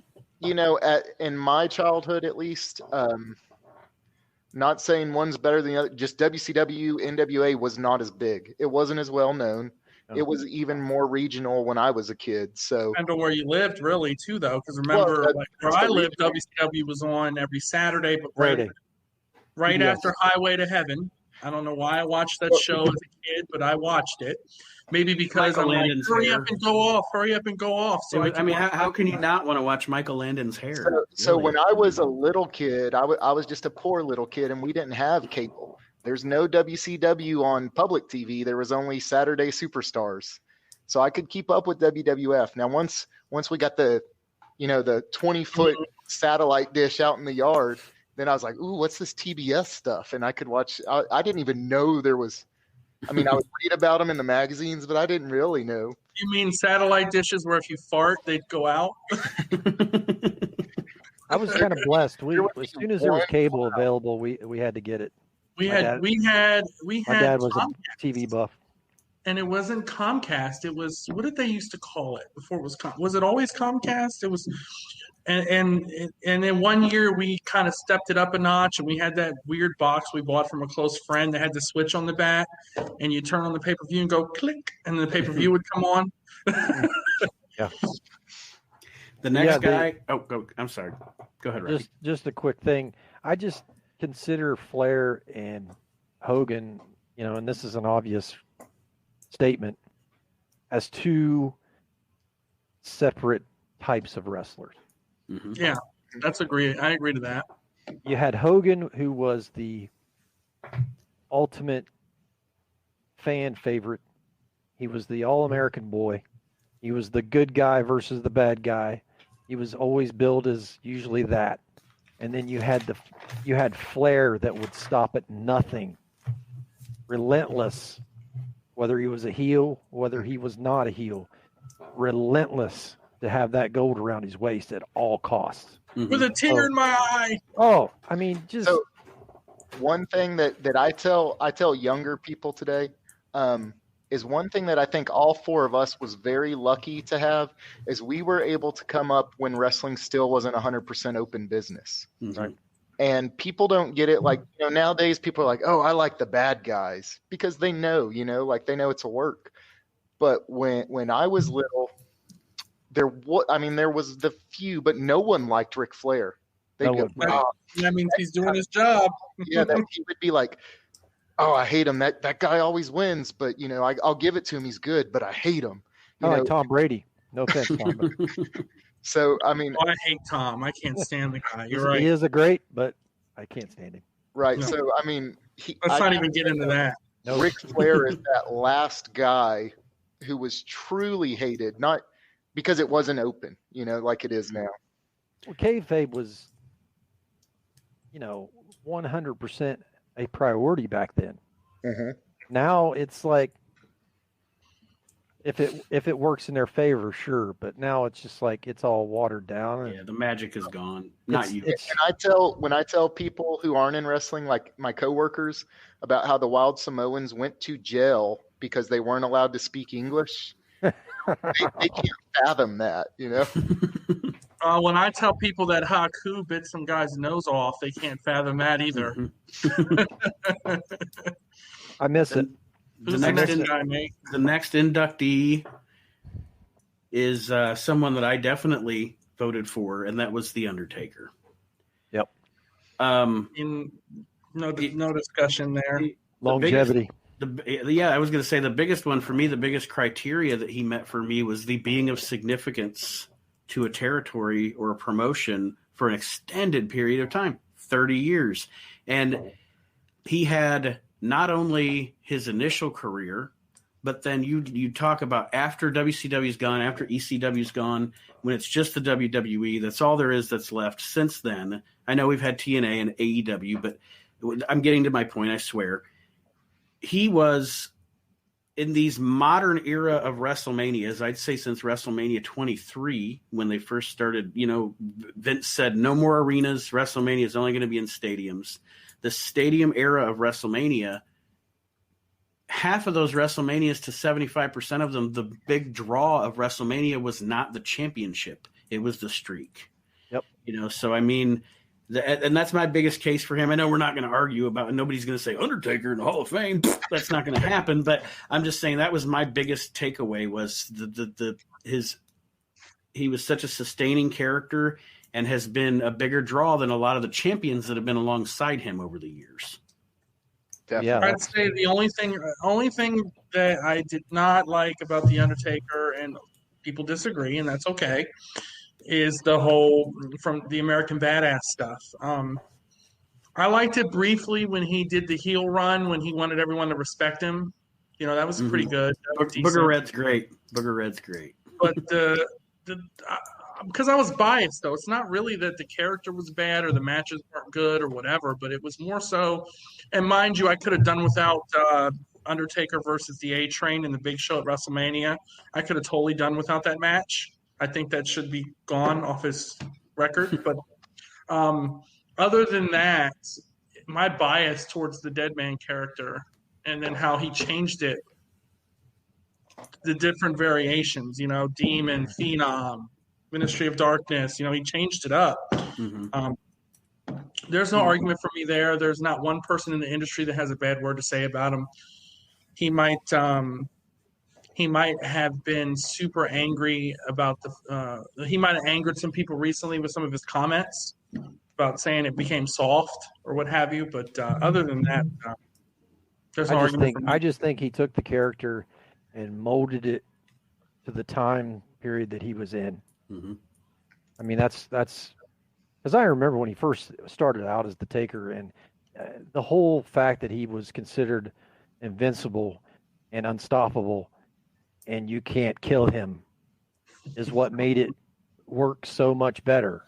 Mm-hmm. That was a lot of the things back then, even with some of the gimmicks that were not as flashy or not as successful. Cool. Yeah. You had Zeus, and I remember when Zeus came in, and he was just kind of playing that same role as Invincible, and Hogan couldn't hurt him, and all that stuff.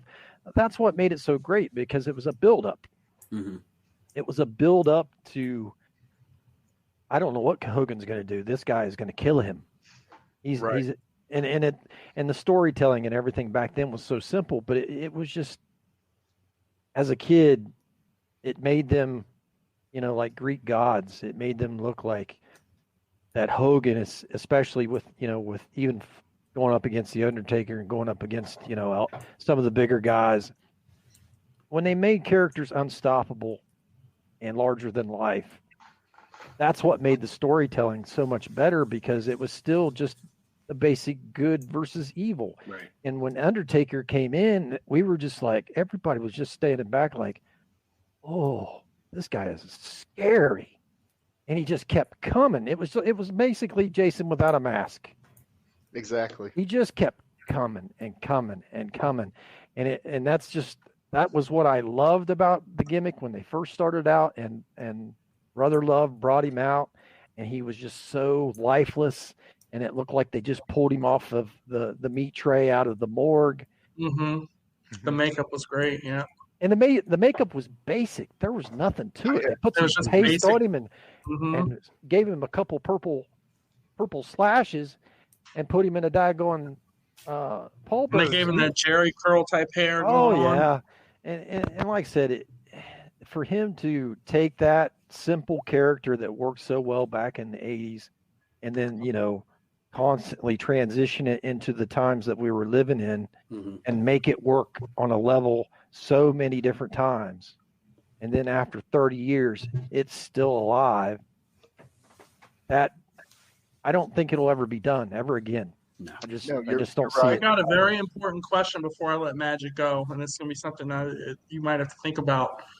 Would The Undertaker be – he might have still been great, don't get me wrong. Would he be as big as he is if he didn't get Paul Bearer? You're saying if he stayed with, like, Brother Love? If he stayed with Brother Love or got a different manager or whatever the case may be, if he never got Paul Bearer. I don't think so. I think you're onto something, because I think that in that first year to year and a half, even 2 years that he was the Undertaker, there was no reason for him to speak for himself. He was a hired henchman. Yeah, the way the character was, so him and Paul Bearer as the package. It was a cherry on top. Character. Because when they first, let's be honest, guys, when they first brought that character in, you know what Vince saw? He saw a guy that's going to get a run with Hogan and then be gone. I mean, you look at the way that he was booked. That was Vince's thinking, I think. But like I said, being in that unit with Paul Bearer, to what David I think was alluding to, was very beneficial for that character, because it kept the steam going. I think that it would have ran out of gas if Brother Love continued to be the guy. I think it was cool at first when Brother Love, because he was kind of doing his own thing on the side as well. They were kind of looking for that manager to represent the Taker. So they were just trying to feel him out at first when they first brought him in. I believe it was a Survivor Series. But then it's just like two peas in a pod. Once they brought Percy in as Paul Bearer, it took what was something that was already great here, took it up to here, because now it's, holy crap, this is like believable now, because now we have the total package. Now we have the freaking funeral parlor, and we have, the guy running the place and the guy that's embalming people. So it just, when they brought him in, and I just think they were so complimentary of each other, and there was nothing, out there that could have been changed or made it any better at the time, because it was just absolutely a perfect relationship between him and Paul Bearer. I don't think you could have done it with anybody else. John? Did we lose him? He's Magic? frozen. Magic. He's frozen. Oh, no. Look at his face, how he agrees with us. Yes. He's like, are you there? You good? All right, I think I'm back. It stopped out. Can y'all hear me now? Yeah, we're good. Yes. Okay, so here's my answer to Gold's question real quick is I agree with you 100%. I think Paul Bearer would have been great. And I don't mean Paul Bearer, I mean Percy. and I think Undertaker would have been great.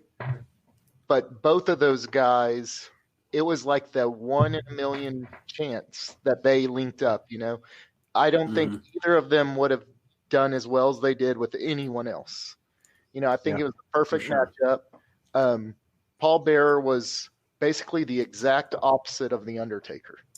Undertaker was tall, strong, athletic. Paul Bearer short, fat, and can't move really. Kind of like Krang. Is it Krang from Yes. Teenage Mutant Ninja Turtles? That's great. Undertaker was quiet, especially at first. Remember, he didn't say anything. Nothing. I like that WrestleMania though when he's measuring him. He's like 13. Yeah. And you know what? Undertaker didn't say anything so much. And this is me as a little kid. When Suburban Commando came out, me and all my friends was like, is that how he really sounds? Is that how the Undertaker really sounds? And I love how he built so many caskets all the time. Like, he's building your casket.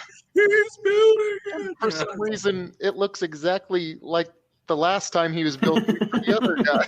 He's just repurposing. But Undertaker, quick. I don't think there's anything that we can say right. The best gimmick of all time. There is no gimmick that beats the Undertaker. And quick offshoot on that is, if I told y'all Undertaker's gimmick without knowing anything about the Undertaker, everyone would say that's ridiculous and it will never work.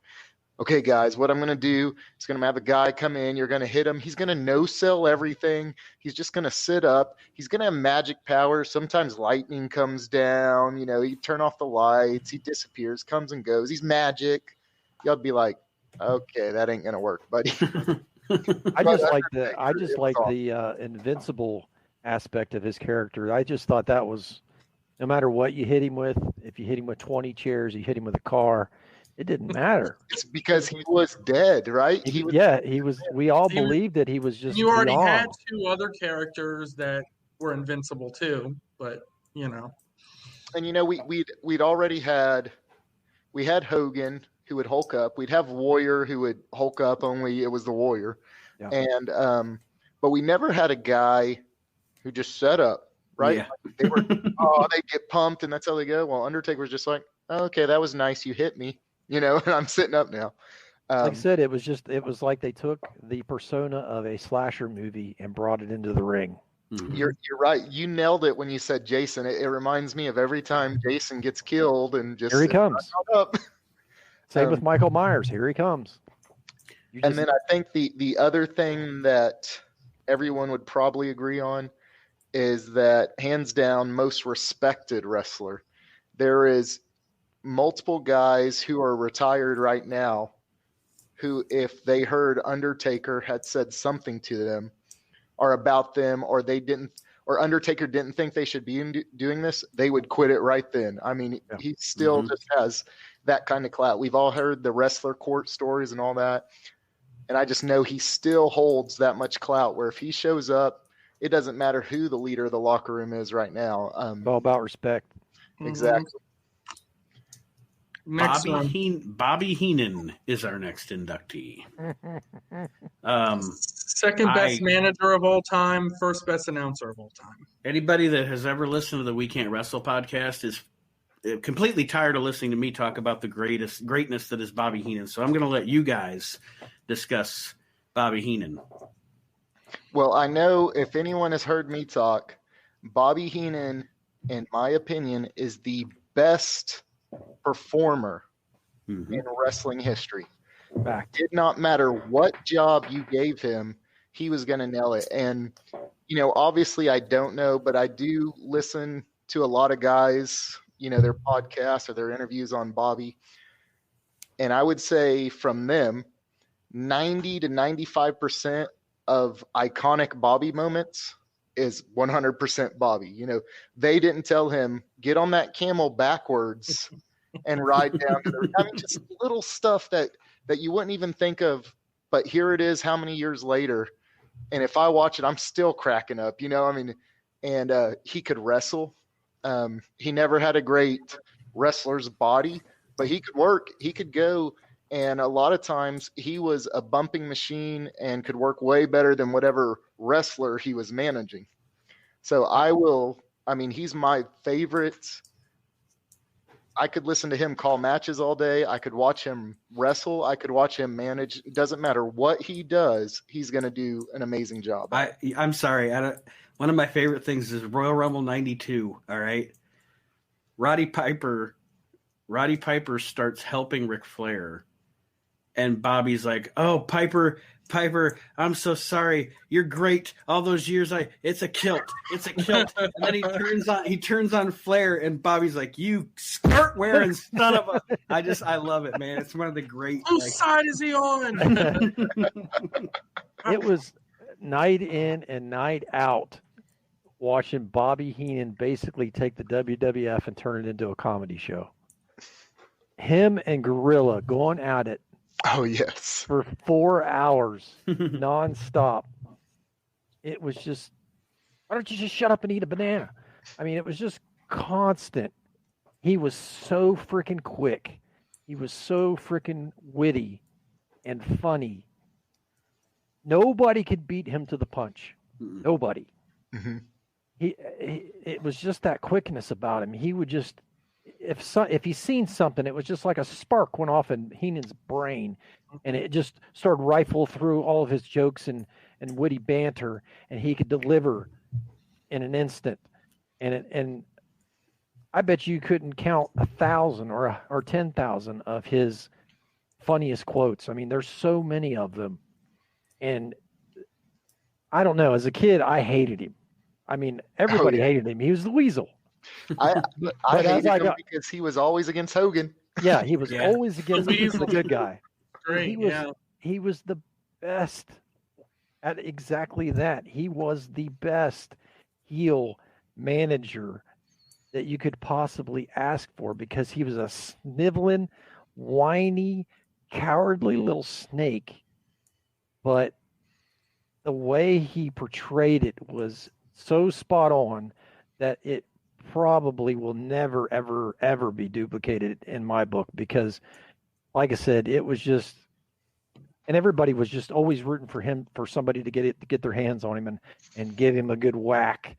But it was just, even the after interviews, like after his guy lost, like when Flair lost the title to Savage at WrestleMania 8, and he's back there and he's absolutely frantic. Bonkers. Yeah. And he's just, he's just flying around like a chicken with his head cut off, and it's just absolute chaos.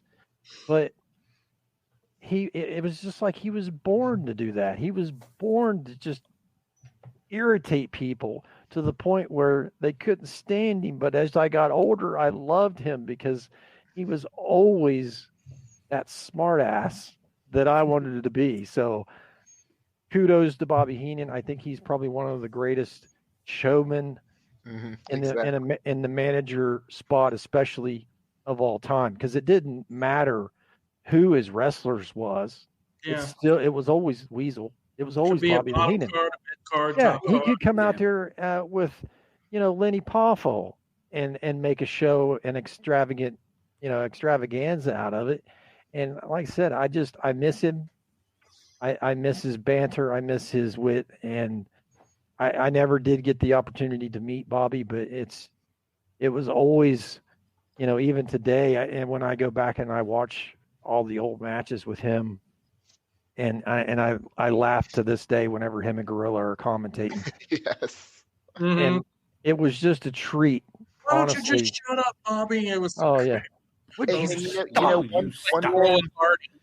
one thing I did like, and to kind of branch off where you said, it didn't matter who he came down with, he was still the Weasel, which was very true. But one thing he was amazing at was whoever he came down with was kind of a different version of himself. Like the way he came down with Andre, you'd think Bobby Brain was the biggest man in the room. The way he came down with Perfect, I mean, they just clicked where Bobby the Brain Heenan was just as perfect too. I mean, he didn't matter. I got a word for you. I know exactly what he was. He was a daggone chameleon, is what he was. When he was perfect. When he was with Perfect, he was exactly that. He was an extension of who he was representing. So whenever he was with Perfect, then he was the perfect manager. Whenever he was with Andre, he was the biggest manager. Exactly. And this So- is And I bet if you look up his win-loss record, you wouldn't even know that he probably lost more than he won, obviously, because Probably. he was with heels, right? And the heels lose. Heenan, just watch his Hall of Fame speech in 2004. It's probably one of the best Hall of Fame speeches I've ever seen. And I'll say kudos to David Gold because he put me on that, man. And maybe once every month or 2 months, I pull it up and I watch it again because Gold's not wrong. He put me onto that because, that was before the Hall of Fame was quite as mainstream. Yeah. And I love it, man. And he's like, are we getting paid for this? And they're, no. Well, I'm drinking then. Yeah. To me, he's the best. He's the greatest showman of all time. He's the greatest ring announcer of all time. Obviously, he had Gorilla and the Body. He had some great people with him, of course. And of course, my biasness, I choose him as my second favorite manager, obviously, because I feel Paul Bearer is the best manager. But in terms of overall work and scope of work, there's never going to be another Bobby Heenan ever. Nope. and a good segue. Stuff was amazing. A good what he segue went over. here from what John was saying about Bobby chameleoning himself to the guy that he was managing. Our next inductee, Andre the Giant. Yep. I mean, the only guy that can fart for 2 minutes straight. That's what Jake said. And he's like, "Oh, you okay? I'm good now." Andre the Giant is one of the only, in my opinion. There's a lot of wrestlers that you'll go and say, "Oh, that's amazing," but there's not one person in the industry that, I mean, even after he's passed, would have the nerve to say anything negative about Andre. They just don't. There's only two people that Andre wouldn't dominate backstage, and that's Harley Race and Haku. Haku bit a guy's nose off, so obviously, I mean, I'd be scared of Haku too. But Andre, earlier in his career, he was athletic, he was awesome, and then when he went heel and went with Bobby Heenan, what are you doing with him, Andre? I mean, the storytelling, the ripping the cross off Hogan's chest, leaving the blood right there. I mean, God, like Andre's there's just nothing I can say bad about him. I mean, his matches as in the latter part of his career, I mean, some other guys had to carry him a little bit, but even then, I mean, you just knew this guy's huge. This is great, and he was the first Hall of Fame inductee, well deserved. Definitely. Absolutely. I mean, just think of it still. What's that like online show now that WWE does? Their little social media show. I forget what it's called, but they had one right before Royal Rumble. Yeah, the Bump. And Hogan was on there. And, they asked him because obviously the anniversary of Andre's passing. And, I mean, Hogan still calls him the boss. And Hogan, shared some stories about when he was newer in the business. So he was basically like, I was Andre's little gopher, whatever Andre wanted, I got. But it doesn't matter. Like Vince, there's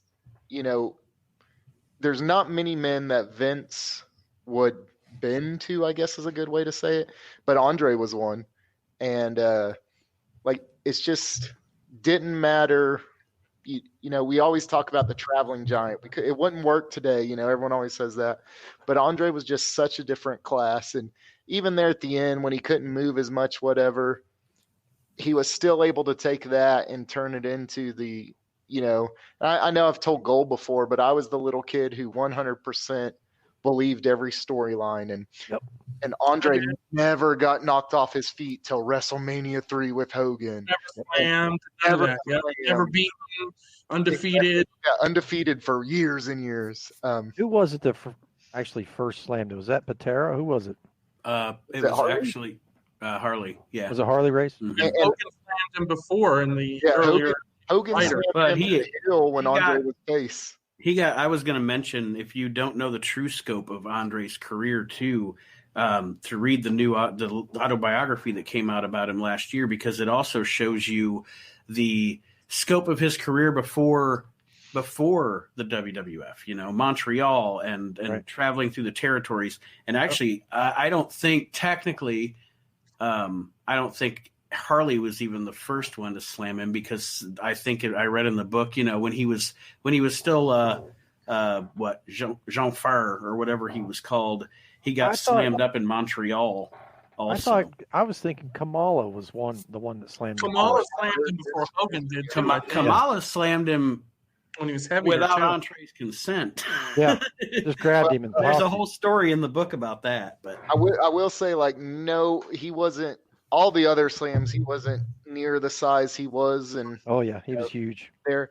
But a quick story on that. I don't know if y'all have heard it. When Harley passed away, they brought on something I was listening to. Brought on some of his students and some of wrestlers, and they asked him. They said, "Hey, Harley, because Harley suplexed him and slammed him," and they said, "Harley, did y'all talk about that in the back?" And like Gold was saying that Andre respected Harley. Harley's like, "Nah, it's bullshit. I called it in the ring." And Andre's probably like, "Do it, boss. Go ahead, boss. And then, of course, the whole, remember when he was, now I'm like losing my mind. Bad News, when he was Bad News, what was his name? Before he was Bad News Brown, what was his name? Bad News Allen. Thank you. The story of how he got the Bad News Brown name. How he's in the ring and Andre does a sit on his chest and then has diarrhea on his chest. And then Bam Bam's dying laughing, and Brown's like, "Get off of me, get off of me." But honestly, with Andre, it was a spectacle. Yeah. I mean, it was that feeling whenever you went to the carnival or circus or whatever, and you had the bearded lady, and you had the world's strongest man, you had Goat Boy, and he was just he was I don't want to call him a freak. He wasn't a freak of nature. He was just a specimen that would never be duplicated. I mean, there's always going to be big guys out there, but there's never going to be another Andre the Giant, because that's exactly what he was. I mean, he was literally the Giant. Right. And then even when they tried to bring in, Big Show and all that stuff and tried to say, oh, he's Giant's kid, blah, blah, blah. No. It's not the same, because it was almost like Jack and the Beanstalk to me as a kid. Andre was the giant at the top of the beanstalk, and nobody was going to, touch him. Well, Nobody was man enough. Nobody was man enough to go toe-to-toe with him. And you could feel the respect. The respect was just even as a enormous. fan, you could feel the respect. And that's what, when I was a kid and we're getting ready to go in to watch, WrestleMania 3, and Hogan's going up against the Giant, and I'm just like, I'm basically telling myself, there's no way that Hogan wins. No way. Exactly. So what I thought, and I'm young, even as a little kid, it was like, there's the world champion, but that's just because Andre doesn't want it. Right. He tried to give it away once. He never, and that's why Hogan, that's a key point to that storyline. Hogan said, if you wanted a shot, you could have asked for it, Yeah. That's a good key element into that story, that Andre never challenged him or asked for a shot, but then all of a sudden, I'm going to go to Heenan, because he gave him that little teeny trophy instead of the big trophy. I'm going to go to Heenan, and that's it. And then Hogan, you could have asked if you wanted one, brother, and Hogan didn't mean that either. He didn't want to challenge Andre. No, he would rather be on Andre's team than go against him. I mean, and I think all of us who are old enough to at least halfway be able to watch and know the wrestling, I think all of us thought, yeah, there's the world champion. But if Andre wanted it at any point, it's his, Yeah, he'd just walk up and take it. Yeah, I'd argue that Andre actually won that match too. Bobby Heenan with his deathbed. Andre won that match. He pinned him. He pinned him. But yeah, it was there again. One of the guys in history that I feel fortunate as, an old guy now to say, hey, he was part of my childhood. That was something that a lot of people will never get to experience. I mean, I think there's an argument to be made that he and at least in the modern era of wrestling, not going back to the territories or what have you, but Andre and The Undertaker are the two greatest attractions in wrestling. Very much so. They're on that same level. Our next inductee, and this is the one guy, and as much as I am a huge fan, this is the one guy that's in this list, and I can explain myself after you guys discuss it, that I don't think is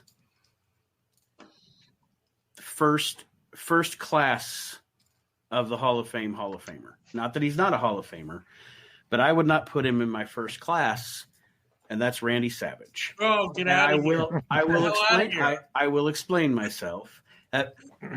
You guys discuss. I have to go for just a minute. I'll be right back. Yeah, discuss Randy. You go after that comment. You, how dare you? How dare you? I'm speechless. Randy. What's he doing? Taking a piss break? I don't know what he's doing. Maybe rethinking what he just said. I guess I have no idea. Second guessing, coming back on camera. I don't know, but Randy Savage was exactly that. Savage. If Hogan wasn't there, Savage is the guy. All day long. Same thing in WCW. If Hogan wasn't there, Savage is the guy. The Macho Man Randy Savage was amazing on the mic, a great storyteller, and I would argue that in 3 different WrestleManias, he was the best match on the card. And here's the way, and I agree somewhat with that. I feel that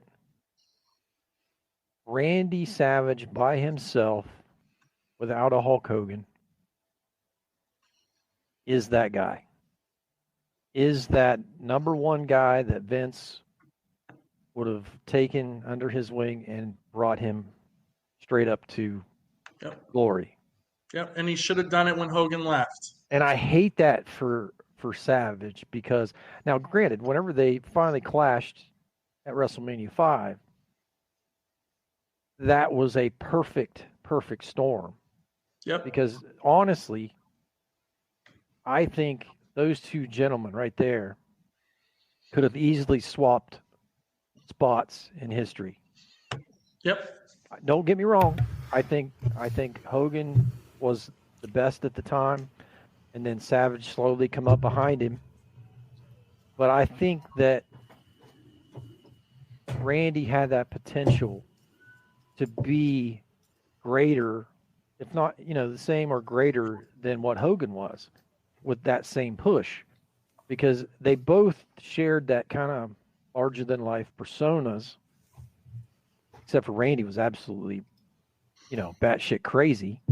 Mm-hmm. He didn't. Made him even better. Randy didn't ooze that all-American, gimmick that Hogan did. Randy portrayed that crazy friend of yours that you went to the bar with, and he ended up beating up 6 guys while you were there. Because he was that crazy. Yeah. I'll let you go first, Magic, when Rocky's done, and then I got a question for you, gentlemen. Okay. So to say that Randy, I just think he a little bit. I mean, this is just me being honest. This is my opinion. He definitely was a little bit trapped behind Hogan's shadow a little bit.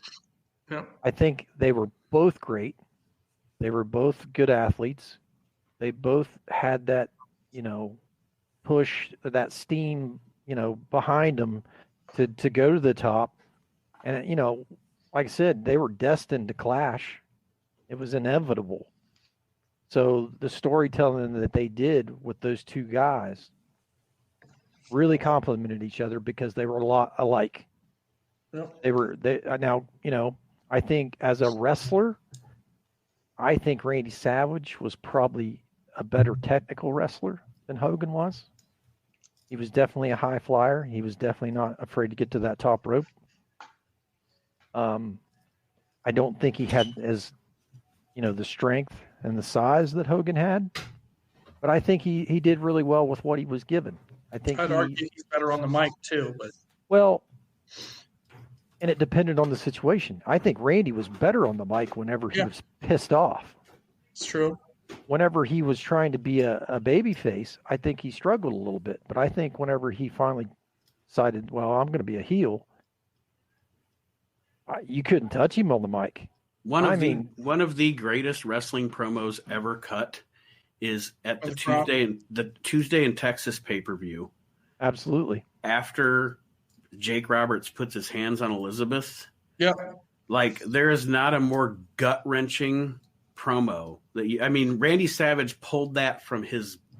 You know what I mean? It was that was so amazing. 95% real. You know it was. Yeah. Go ahead, Magic. You know it was a work, but yet you know that if Randy could have got his hands on Jake right then and there would have been a bar fight right there in front of the mic. Yep. So let me start with saying Macho is one of my all-time favorites. And though he's not the best ever technical, the best wrestler that way, I kind of think of him as the grandfather of modern day wrestling. He's really when we see wrestling matches now, and not to get too in depth into how wrestlers set them up and everything, I'm sure it wasn't 100% him, but he is basically set the outline for what we see in a wrestling match now. Now, let me go ahead and also say I 100% disagree with y'all when y'all say he'd be Hulk Hogan. I think no way in the world would Macho Man be Hulk Hogan. He was a larger than life personality. He wasn't the larger than life person. Right. Tell you what I do think is he could have been Ric Flair. He could have been the WWF version of Ric Flair. I think and I loved, as a kid, I loved Baby Macho, but man, he was a awesome heel. I loved his heel work. I loved his psycho when he'd take off those glasses and there's those eyes. And I think it would have been a different kind of push. Hogan, you have Hogan, the All-American hero push, and then you have Savage, the vigilante psychopath, kind of like the Martin Riggs of wrestling, that Lethal Weapon persona. He was just like, one minute he's patting you on the back, the next minute he's ripping your throat out. There was that gray line. He always hugged that gray line of whether he wanted to be a heel or whether he wanted to be a babyface. He was always right there, and at any moment, that's it. He snapped, went one way or the other. I loved his psycho bad guy, and he was probably so good at it because it was probably 90%. Oh yeah, it was him. Well, he had Sherry too, obviously. I loved his work with Sherry. Yeah, and then the Liz stuff, but here's my question to you gentlemen. And me and Nate have argued about this a couple times, because I think he knows where I'm heading now. WrestleMania 9 and 10, obviously, we know. I'm not taking anything away from Yokozuna. He's an amazing individual. His new documentary on the WWE Network is awesome, right? Great guy. Given a gimmick, he worked with it well. But here's my point. I feel like Macho Man could still go, and Vince felt otherwise, right? He felt Macho was getting old. I'm going on to new guys, what have you. In my humble opinion, had Vince win another route, let the Macho Man win the Royal Rumble instead of eliminating himself. Jump in the rope and take it off. Let the Macho Man win, and can you imagine the main event? You could do it at 9 or 10, whichever you prefer. I know 9, they gave Hogan the belt again and whatever. But let's say we do it at WrestleMania 10 instead of he wrestling Crush, right, or whatever. He goes on to – and I get you had Luger in the picture, but let's say none of that happened, and you had Luger and Yoko on the mid-card, right? And then you put Macho Man and Bret Hart for the WWF Championship. Of course, you can have face versus face, or you can have Macho Man as a heel again because he did such a great job.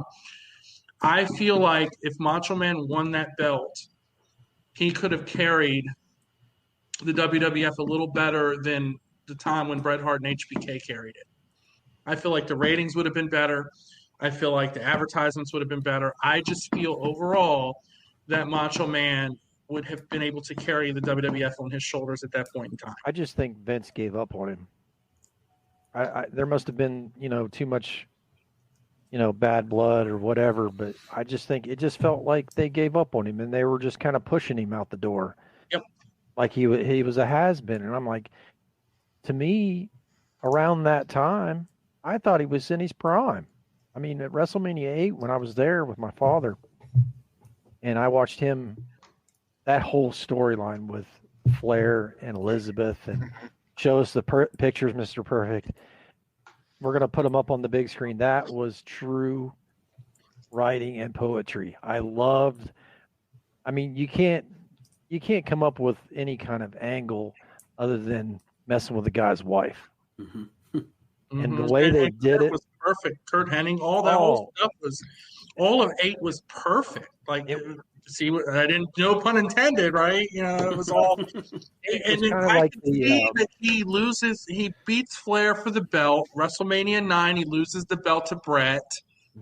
Push Bret up to the stars. WrestleMania 10, you have Bret and Macho Man again. Macho regains his title. He carries the WWF, loses it to Shawn Michaels. Him and Bret feud. I think they could have had a hell of a storyline with Macho and Bret. I think their two characters would have definitely clashed pretty well. And you could have put them both as heels. You could put them both as faces. It wouldn't have mattered. You could have done whatever. It would have just been a pure hatred between the two of them. And, both of those guys to me came around the same era. I mean, Bret started off and came up through as, into the tag team scene and all that stuff, while Macho was, battling for the IC belt and wrestling George the Animal Steel. So to me, those two guys were still in their primes. They were both. Yeah. I thought, they would draw really well. And then it was just like they just, Vince woke up one day. Man, I'm over it. Let's get a fake Diesel, fake Razor. Yeah, through the old guys. And then the biggest problem that I had with all of it is you had an opportunity in WCW to have, when Hogan turned on Macho Man with the leg drop, you had an opportunity to have one of the biggest feuds ever between those two again, where Macho Man is a face. And what do? You have Macho Man join the NWO too. That was just a downward spiral of all the guys in the back getting tired of being second fiddle to the NWO, and if you can't beat them, join them. And then the next thing you know, everybody blinks and, we're all NWO. Yeah. Now so he's in Hogan's shadow again. It's like we're all back to square one. We're not. It's almost like they undid the NWO, and we're all back to being just WCW. You could have had Macho Man and Hogan. And then they killed it. At one of the big, great bash at the beach, Great American Bash, whatever you wanted to do, you could have had Macho out for a while, gets injured by the NWO, comes back, makes that big comeback, right? But I wanted Savage to come back and blow up the NWO. That's what I wanted. You screw him again, and you put him in Hogan's shadow again. So we never got our chance to see if Mr. Slim Jim himself could carry it. When they finally let Macho Man carry it? 2000. Yeah. You give him a bunch of valets, and you go, here, carry it, Macho. And he's like, I don't want it. And he was still wrestling great in 2000. But the problem is it was 6 years too late, man. Like, I just can't wrap my head around it. But look, at the end of the day, we all know Hogan was 1, Macho was 2. I get that. But that's how it was given to them. Yeah. That's how it was given to them. It could have easily swayed. I mean, you could have had almost 2 separate stories. Hogan on one side, Macho on the other, just feeding off of each other the whole time. And both sides of your company would have been flourishing. I mean, that's kind of what they did whenever they let Savage have the IC belt. Hogan had the world title. It was a nice flow. and then they finally clashed. But then after they clashed, it was just like, Savage's stock just slowly started. And he best match on the WrestleMania 3 card, best match on the WrestleMania 7 card, best match on the WrestleMania 8 card, obviously the best match on the WrestleMania 5 card, right? So Macho Man has been involved in probably 4, 5, maybe 6 of the best WrestleMania matches there is. I just think I don't know. I think they ran out of confidence in him. And 4-2, good point, Dan. He carried WrestleMania 4-2.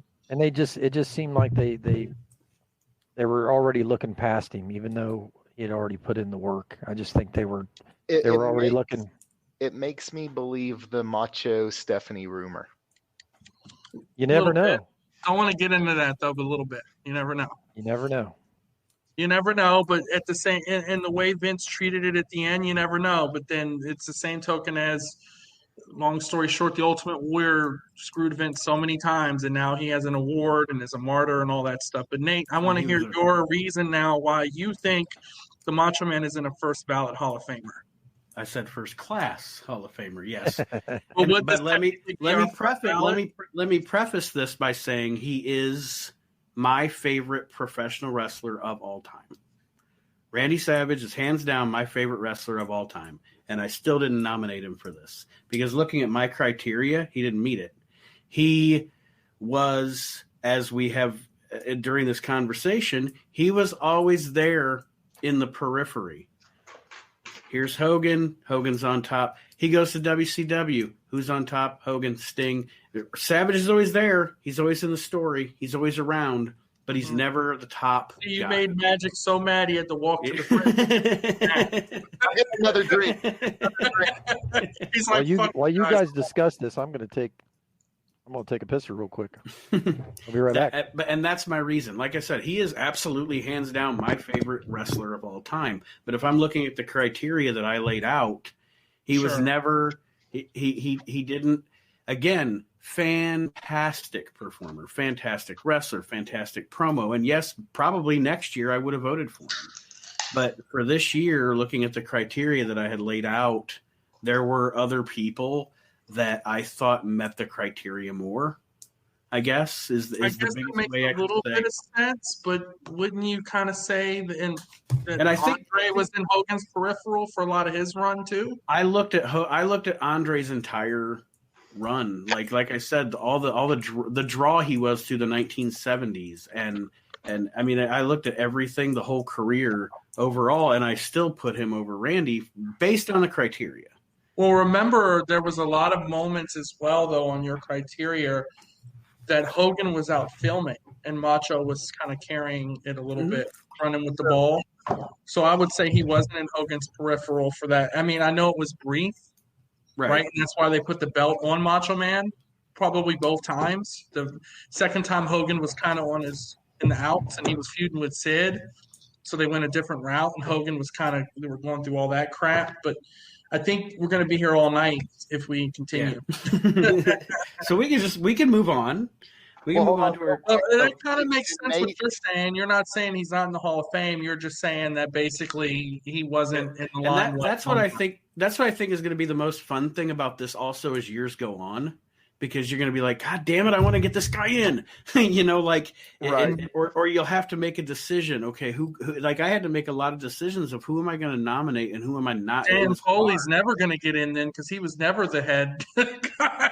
Well, hey, he is built to lose. But he can get in on ring work, promo work. The criteria is there. Yeah. So to Nate's point, and a lot of people remember Macho is one of my top 5. So I'm not when I'm about to say this, but it's kind of the truth because of being in Hogan's shadow. Macho Man was not one of the best ever top guys.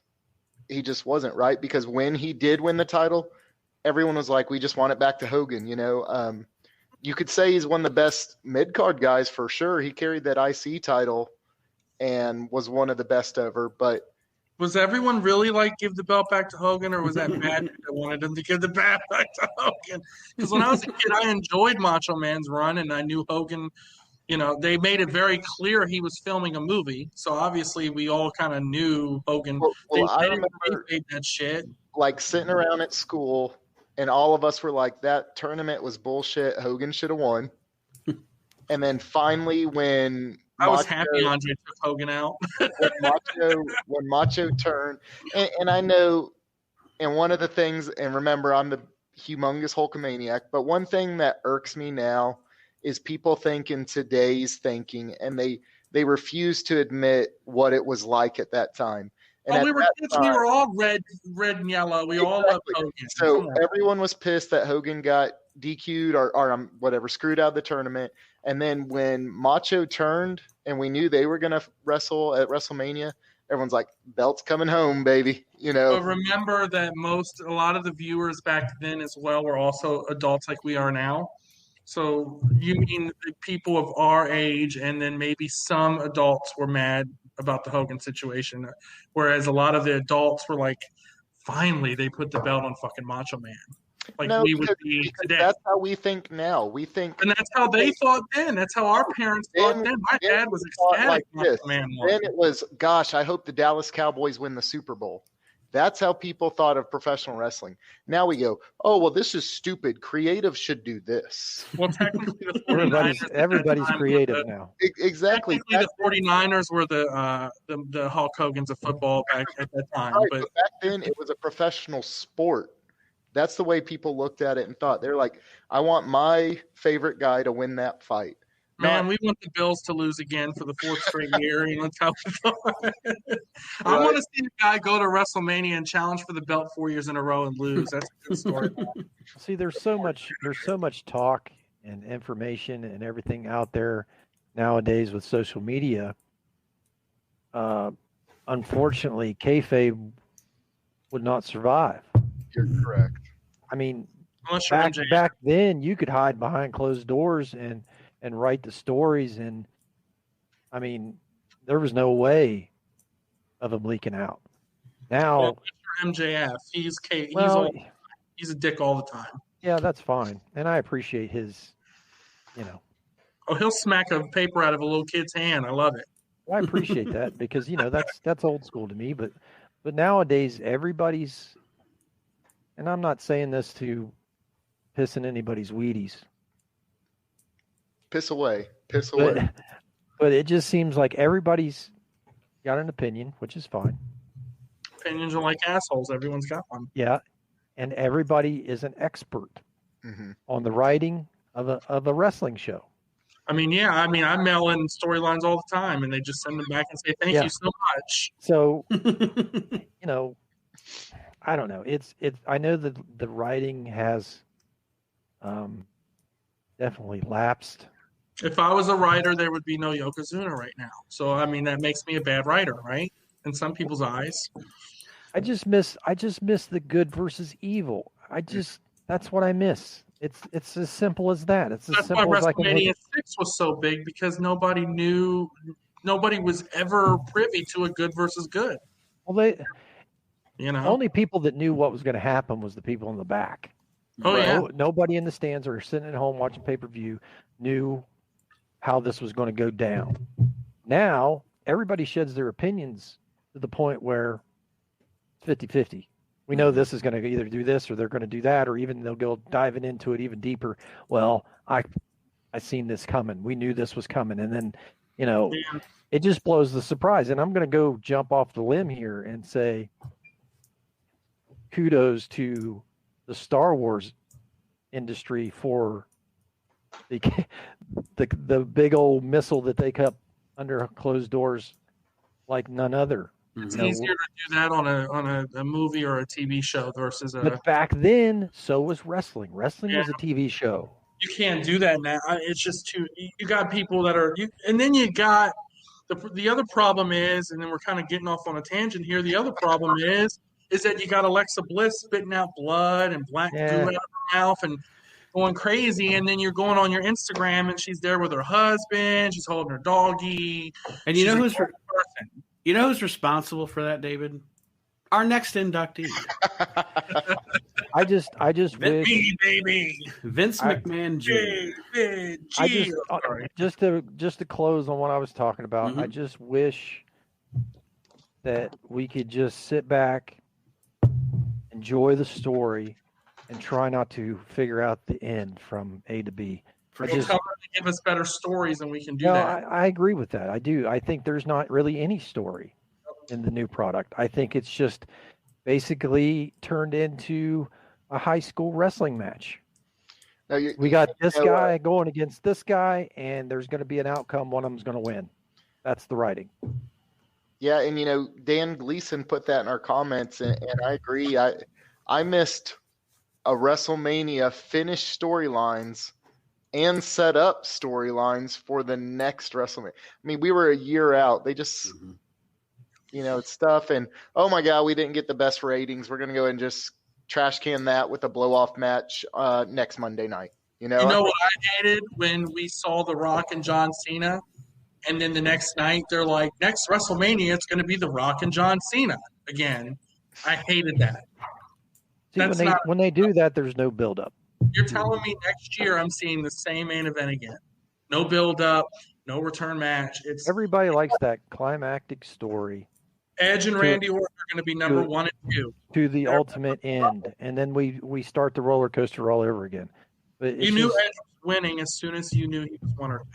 Well, and I get it, but it just seemed like the whole time I was watching the Rumble, and the announcers do the best they can. I get that. But when it's just like, when the announcers are jinxing football players. He's never missed a kick in 467 attempts, and then he hits one off the upright. The announcers basically gave it away that Edge was going to win. Mm-hmm. They were constantly hammering it down our throats that Edge was number 1. Edge was still in there. Edge was about to break this record. Edge was still going strong and blah, blah, blah, blah, blah. I'm like, come on, guys, you got to sell it. They also did that with Daniel Bryan. True. Yeah. I'll say I'm such a gambling degenerate now that I check the odds, the Nate Vegas needs another odds. beer. I'll be right back. All right. So, and that's how I get my kick now, is if the guy who wasn't the odds-on favorite in Vegas doesn't win, like, haha, we win. The favorite didn't win. Want to surprise me? Have a legend come back that's fairly decent and in good shape, and looks good and stuff, like a Carlito, right? Carlito looked amazing, right? Looked amazing. You want to surprise me? Have someone like Carlito win the Rumble. Remember the year Alberto Del Rio won? No one was expecting that. Nope. There was a lot of pissed off people because he's a heel and they hated him. That means he's doing his job, right? I hate the guy now. He's a scumbag. Don't get me wrong, but when he won, no one expected it. You want to give me a surprise? Don't stop. When Rey Mysterio came in, number 1, you knew he was winning. You knew he was winning. You knew Rey Mysterio was winning that match all because of everything that was going on around it, which we won't discuss, but everything that was going on around it. Rey's out there battling for his buddy and stuff, and you knew Rey was going to win.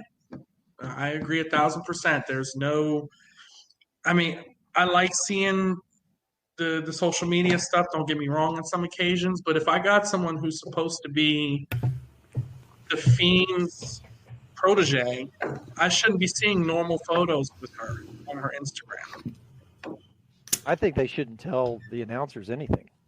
Yeah, they used to not. They used to be surprised. I'd tell them, hey, this is who's wrestling. That's all you get to know. Call it.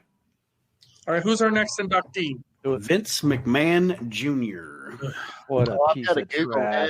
I got to Google him. I'm not sure who that is. I don't know. Are we talking about his Vince McMahon Sr. here? Stop this. Well, I probably wouldn't have this podcast if it wasn't for Vince McMahon Jr. You probably wouldn't have wrestling if it wasn't for Vince McMahon Jr. Not as we know it, and not as it became. Yep. I think that if you have a first class of a pro wrestling Hall of Fame, people can say what they want about Vince as a person, as a businessman, et cetera, et cetera. I don't think anybody can argue he isn't the greatest promoter in the history of the business. He is. How about the greatest promoter of anything in the world ever? Yeah. Magic, you always make everyone like the best of everything in the world. Brock Lesnar is the best of all time in the Rumble. I never said that. Door, you did. No, I said he had one of the best performances ever. But because nowadays we're like, we hate Brock, he's a part-timer. We refuse to see when he does something good and acknowledge it. Hey, look, I acknowledge that Lesnar did good after he got eliminated. Tell me who's a better promoter than Vincent Kennedy McMahon. I mean, I'd have to do some research, my friend, but there are probably people that have done things that have made companies last hundreds of years. But the only person I could compare. Oh, go ahead.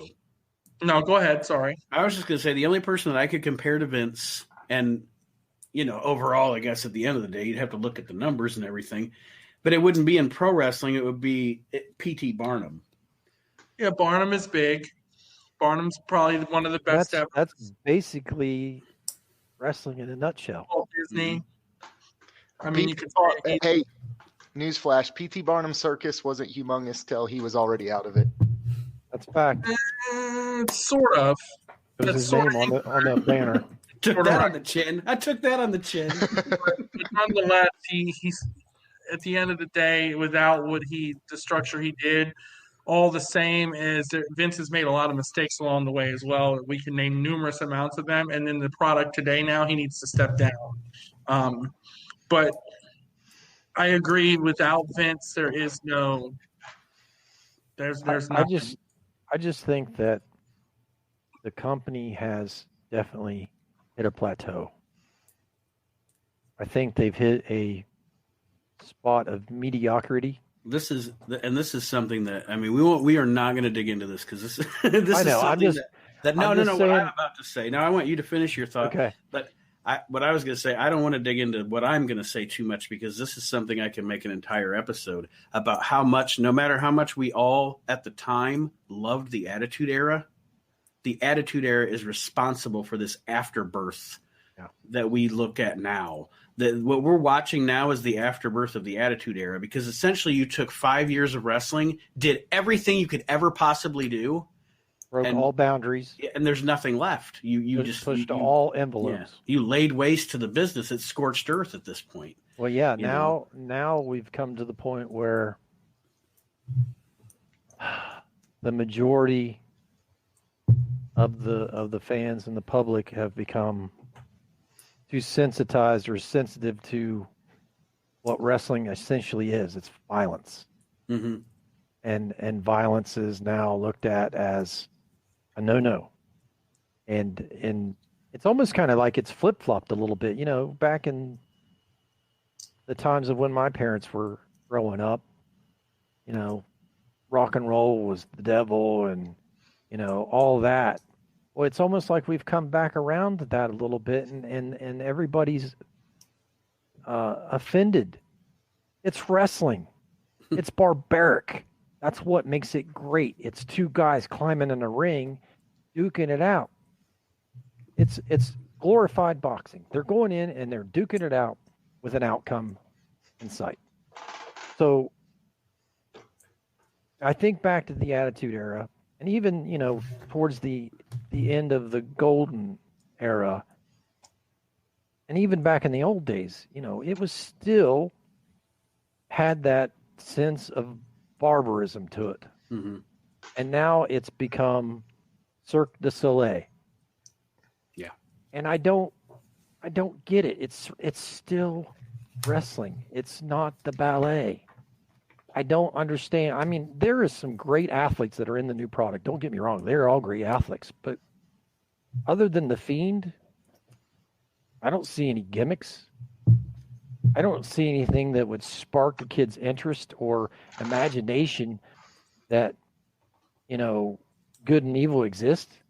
When it gets big, they ruin it. Rusev Day. Mm-hmm. I would have never. I think they had something going with The Fiend. I think it felt a little, old school, like Undertaker-ish. That kind of gimmick of fear and unexpected outcomes, and you never know what was going to happen next. And that was what, as a kid growing up, that's what I thrived for. I loved the good versus evil. I loved the bad guy that was, supposedly invincible. And then you had the good guy that was, the All-American that was going to come in and knock his teeth down his throat. That's the type of story that everybody longs for. But now it's turned into, like I said, high school wrestling. It's two kids hit the mat. They do the best they can. One gets pinned, one doesn't. Everybody gets a trophy. Everybody gets a trophy. It's not. I don't. Right. So, like I said, Vince, I just think that Vince is a pioneer. I think back in the day when he took over and built it up to where it is now, I think his plan has finally run into its brick wall. I think he's run out of ideas, and I think he hasn't surrounded himself with the people that have the answers. So I just think that, everybody says all he needs to pass the torch. Well, it's not so much to pass the torch. He's paying the bills. But I think just like with the virtual asylum and the asylum, we've surrounded each other with the talent to make it great. And I think it's as simple as that. He's got the talent, but now he needs to, he needs the backup to mold that into something great. And I just think I think he just needs the help from something else besides. So you're saying he's the Jerry Jones of the WWE? I just think that his philosophy and ideas with the direction of where it's going now, I just think that it's run its course. Did you know that Vince didn't watch any NXT for several years? That doesn't surprise me. Yeah. So go on, Magic. I'm sorry. So here's the thing. First, let me start by saying I'm in the same beliefs as y'all, but then let me follow it up with Vince McMahon is still doing an amazing job. You know what we are? We are the minority. We are. The over aggressive wrestling fans who we dissect everything and this, and we don't like this storyline and all. The matter of the fact is, how would you tell anyone of any business that's still continuing to grow, that's still continuing to profit so much money? Mm-hmm. Vince McMahon does not care about us. He's got us no matter what. Right. The shittiest shows in the world, we're still watching. He cares about the casual fan. He now when ratings dip, he probably cares about, and I know that's some. But when he's still making that much money every quarter, and we see it every time it comes out, and it's an $8 billion company now, I don't know if you or anyone, if I was in his shoes, could tell me something like, "Hey, you're doing real bad. You need to step down." Oh, that's funny because I just had a record. I'm not one of those guys that thinks he should step down, because I think, as a businessman, I think he is, top notch. Let me say this. But I just think he doesn't have any support. Let me say this, Magic. I agree with you. He's making hand over fist money. Obviously, he just sold his rights to the network, which only had 2 million subscribers, to Peacock. And I would say 2 million subscribers is a failure. He sold it to Peacock, which has over 23 million, so he gets more eyes on his product. Yep. But I will argue with you, and I'm going to use an NFL analogy, it's the same difference. Jerry Jones is making money hand over fist. His company's still growing. His product is still growing. He's doing a great job. I'm not saying Vince needs to step down as the business of the company. Obviously, he's a genius. He's a billionaire. He's better than any of us, right? Obviously. But at the same token, it's just like us Cowboys fans. We're sitting here watching and watching and watching and watching and watching. We're watching them make more and more and more money, but we're not winning, right? Same thing. It's not it's great athletes with great stories that can be placed with them. That's where Rocky was going and where you're going. So we're all kind of agreeing. I don't think Vince needs to step down as the owner of the company, kind of like Jerry Jones doesn't need to step down as the owner of the Cowboys. but Vince needs to give it to Triple H, who has done an excellent job with the NXT talent and has given them great storylines. So, and then when they get called up, some of them have good stuff. Some of them, their storylines get convoluted. Like, you're not doing anything now with certain people. So I agree with everything everyone is saying. I just think he needs help.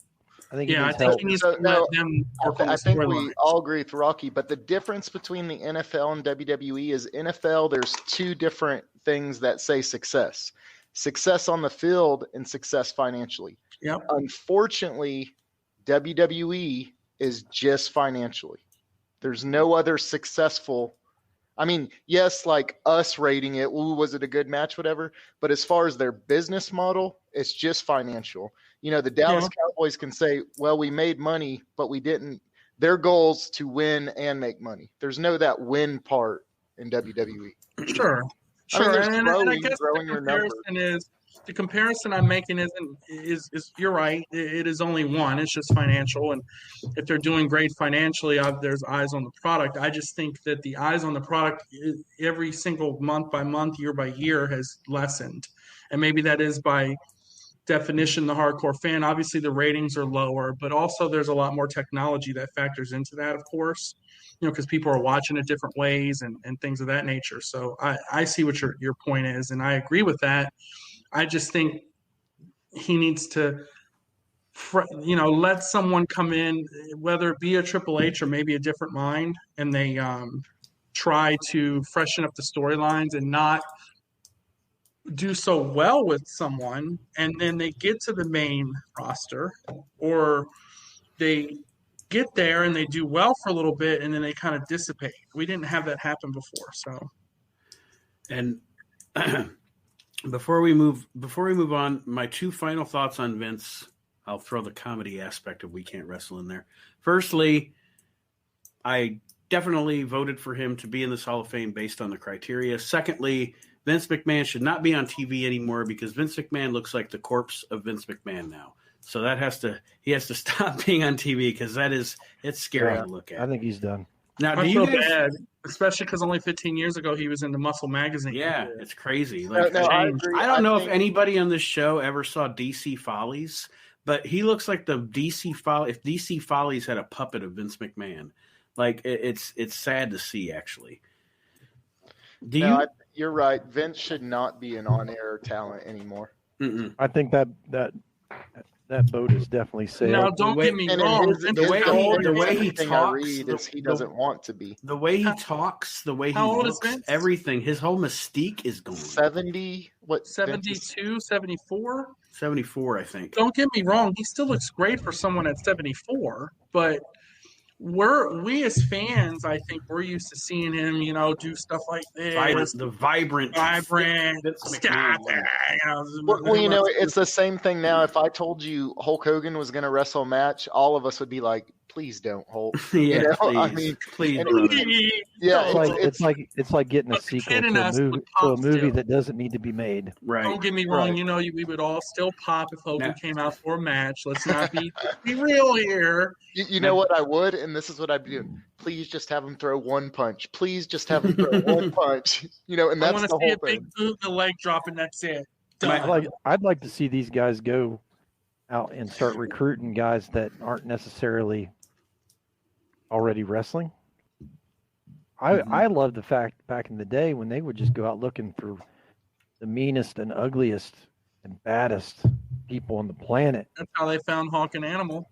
And then teach them how to wrestle. That's how they found Hawk and Animal at a bar. That story between Hawk and Animal, that is what I'm talking about when it comes to larger than life.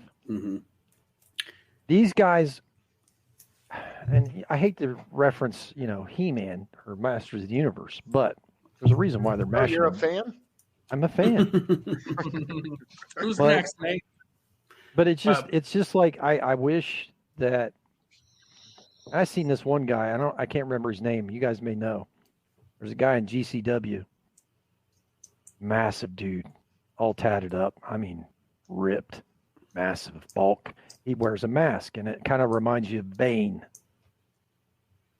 I've never seen him wrestle, but I have seen his gimmick. And just from looking at him, I imagine, something like that, walking into the place, climbing over the wall, and start snapping necks. Mm-hmm. Have a finisher that just puts people in the hospital. Oh, you're talking about that guy. His name is Dan Moff. I think maybe. Yeah, But GCW. that type of character, like Bane from Batman, is what, I don't know, the kid in me, the nostalgia that, burns in here, would just pop for. And that's what I was hoping with The Fiend. I thought Vince would, build this Fiend up to make everybody afraid of. And then they bring Goldberg in, and, nothing against Bill, but they bring him in and they kill it. This him? Maybe. He's got a full mask. Oh, okay.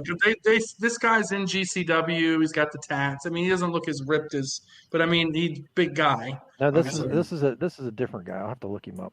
Okay. I seen him on my feed, but I'm just looking for that juggernaut type of character to come in and steamroll the competition. Oh, Gleason, I think, has the name. Is this it? Mil Murtis?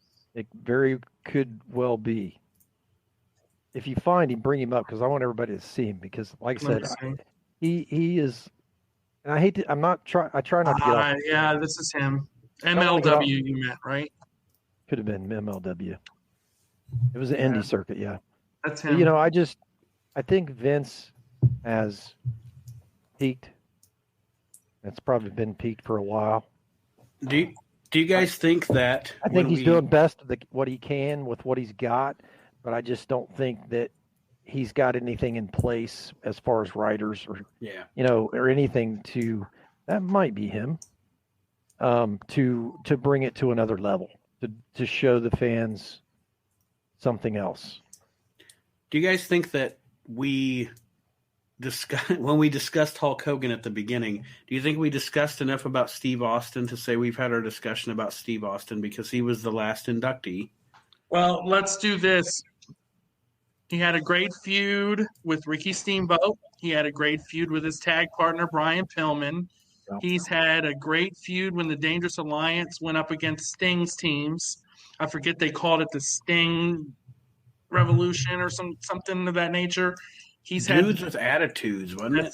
Yeah, multiple storylines in WCW. That was great. Bischoff didn't see anything in him. Gold been Googling this the whole time, trying to come back. I'm not going to lie. I knew the Steamboat one and I knew the Pillman one, but I did Google a couple extras because I just wanted to refresh my memory. I'm really not going to lie about that.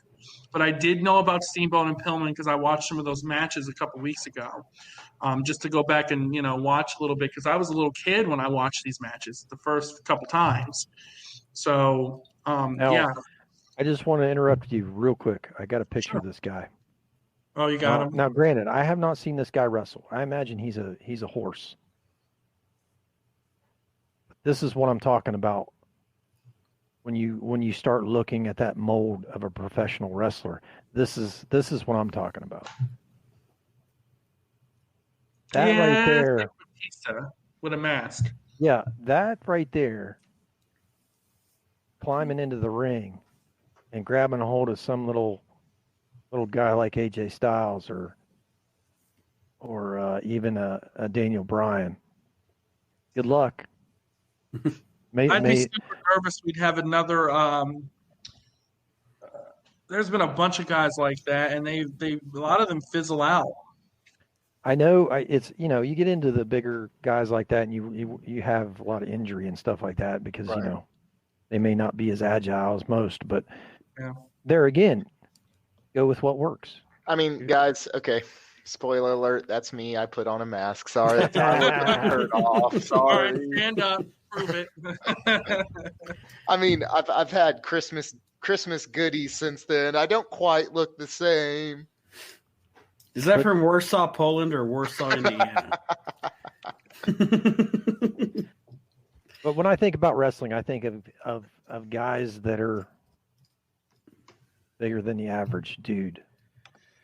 So we've talked about all the inductees. Now, this is the time where I give Magic and Gold the opportunity to talk about anybody that they nominated or voted for, and to try to make that case. And also, I will take this time as my, for my own personal gain, to ask Rocky if that when next year's ballot comes around, if Rocky wants to be a part of the panel. Sure. Because I would love to have you on the panel. Absolutely. Cool. Awesome. So I'll keep it quick for you, Nate. I know we're pushing it here. So as much as I could go into all three of my guys that I think should have made it that didn't, I'll keep it quick. Bruno. Mm-hmm. Bruno was Hulk Hogan before Hulk Hogan. The only thing he had bad was he was just too early, right? It wasn't mainstream. It wasn't as much of a social presence. He was kind of stuck in the Northeast. Exactly. Yeah. So I don't know, but if he was 20 years later and had the same career he did, he might have been the guy. Bret Hart. I don't know how you can leave Bret Hart out of a Hall of Fame. Mm-hmm. Growing up, I wasn't even the biggest Bret Hart fan.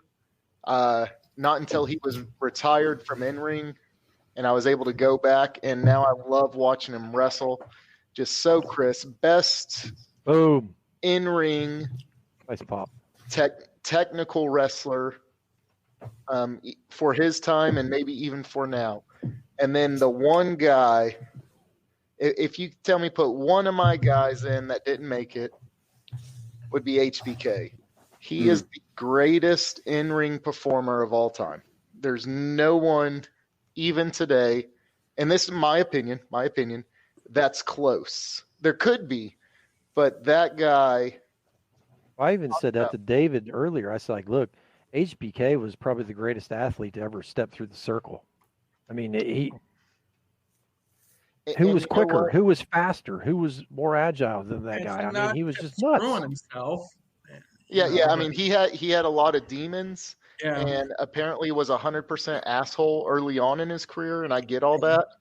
But when I look at it as in just following the storyline only and being little me who believed wrestling was 100% legit, real, and now even going back and watching wrestling matches, he was able to make wrestling super excited.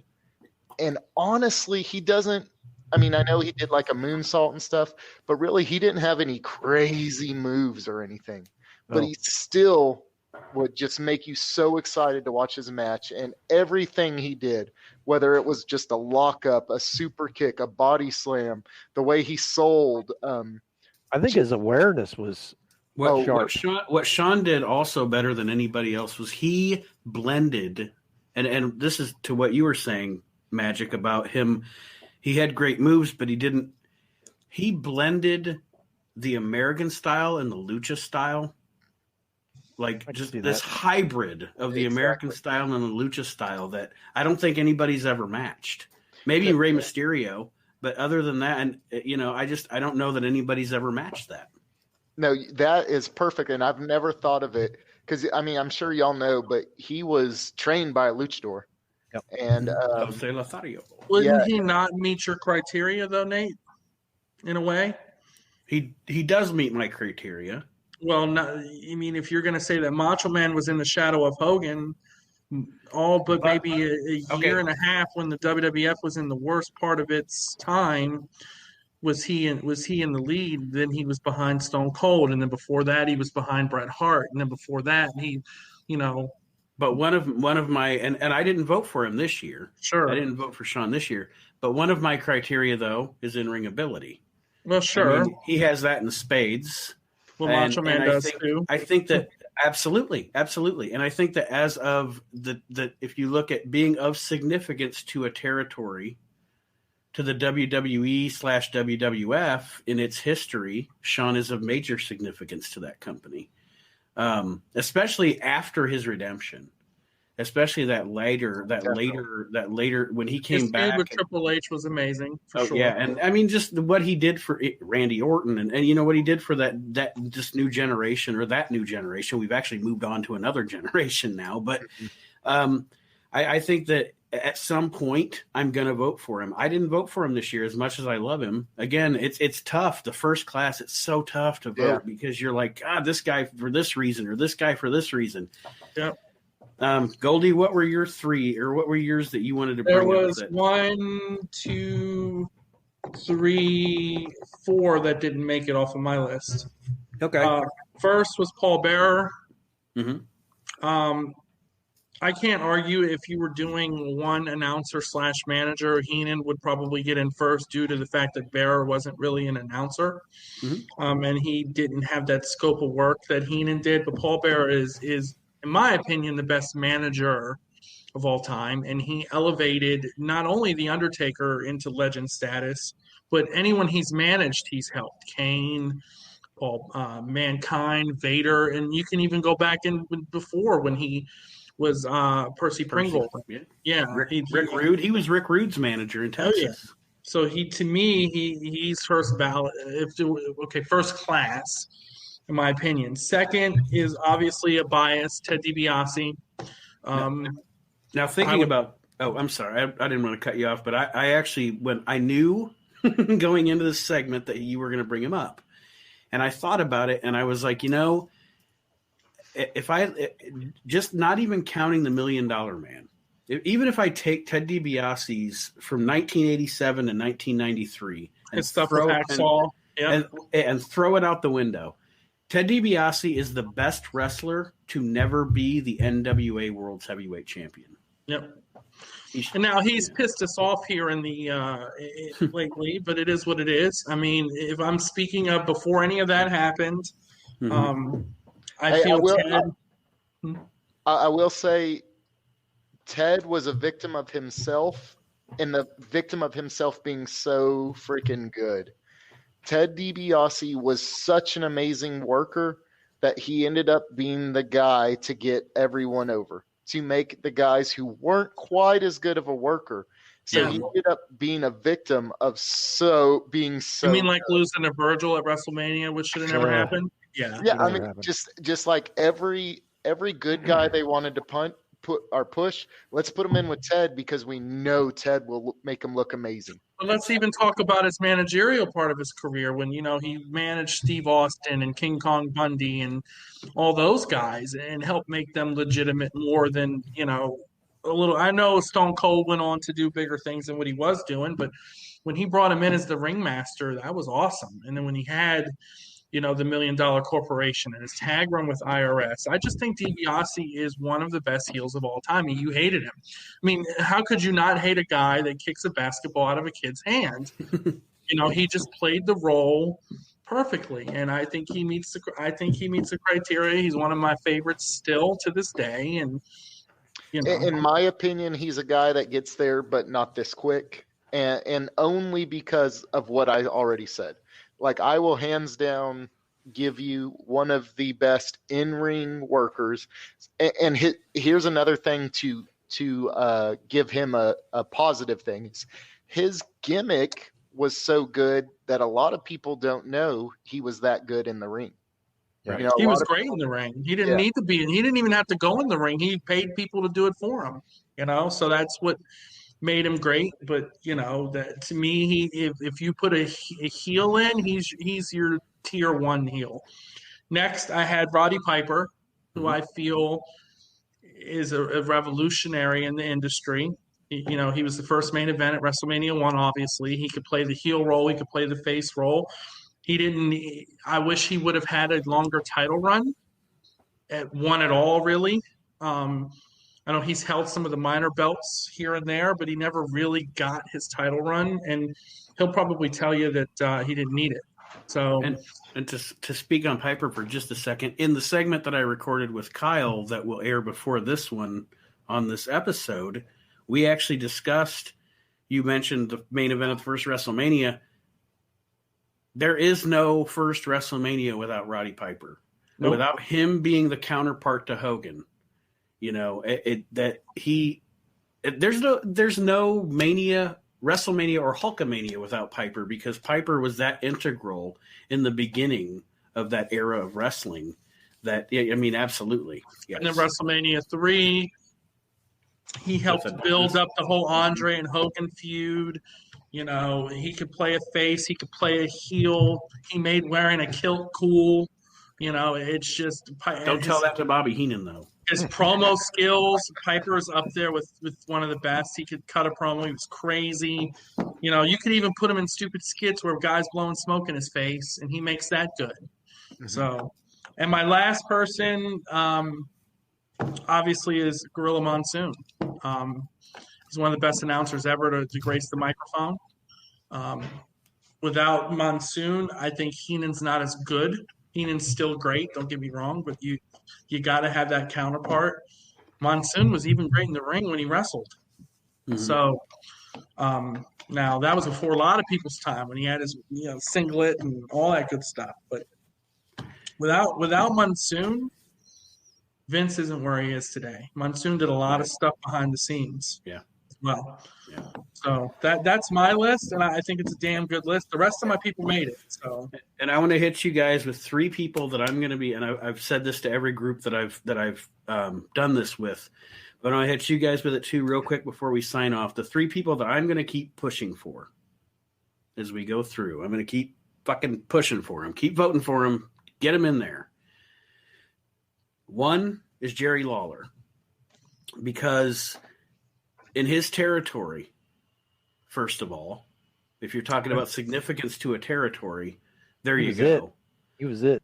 Also, did he have to win the belt so much? Yeah, 47-time champion or whatever. Yeah. But also, he is good at, kind of like we were talking about Heenan. He is a Swiss Army knife. He is good at everything he does, whether it be announcing, promoting, wrestling.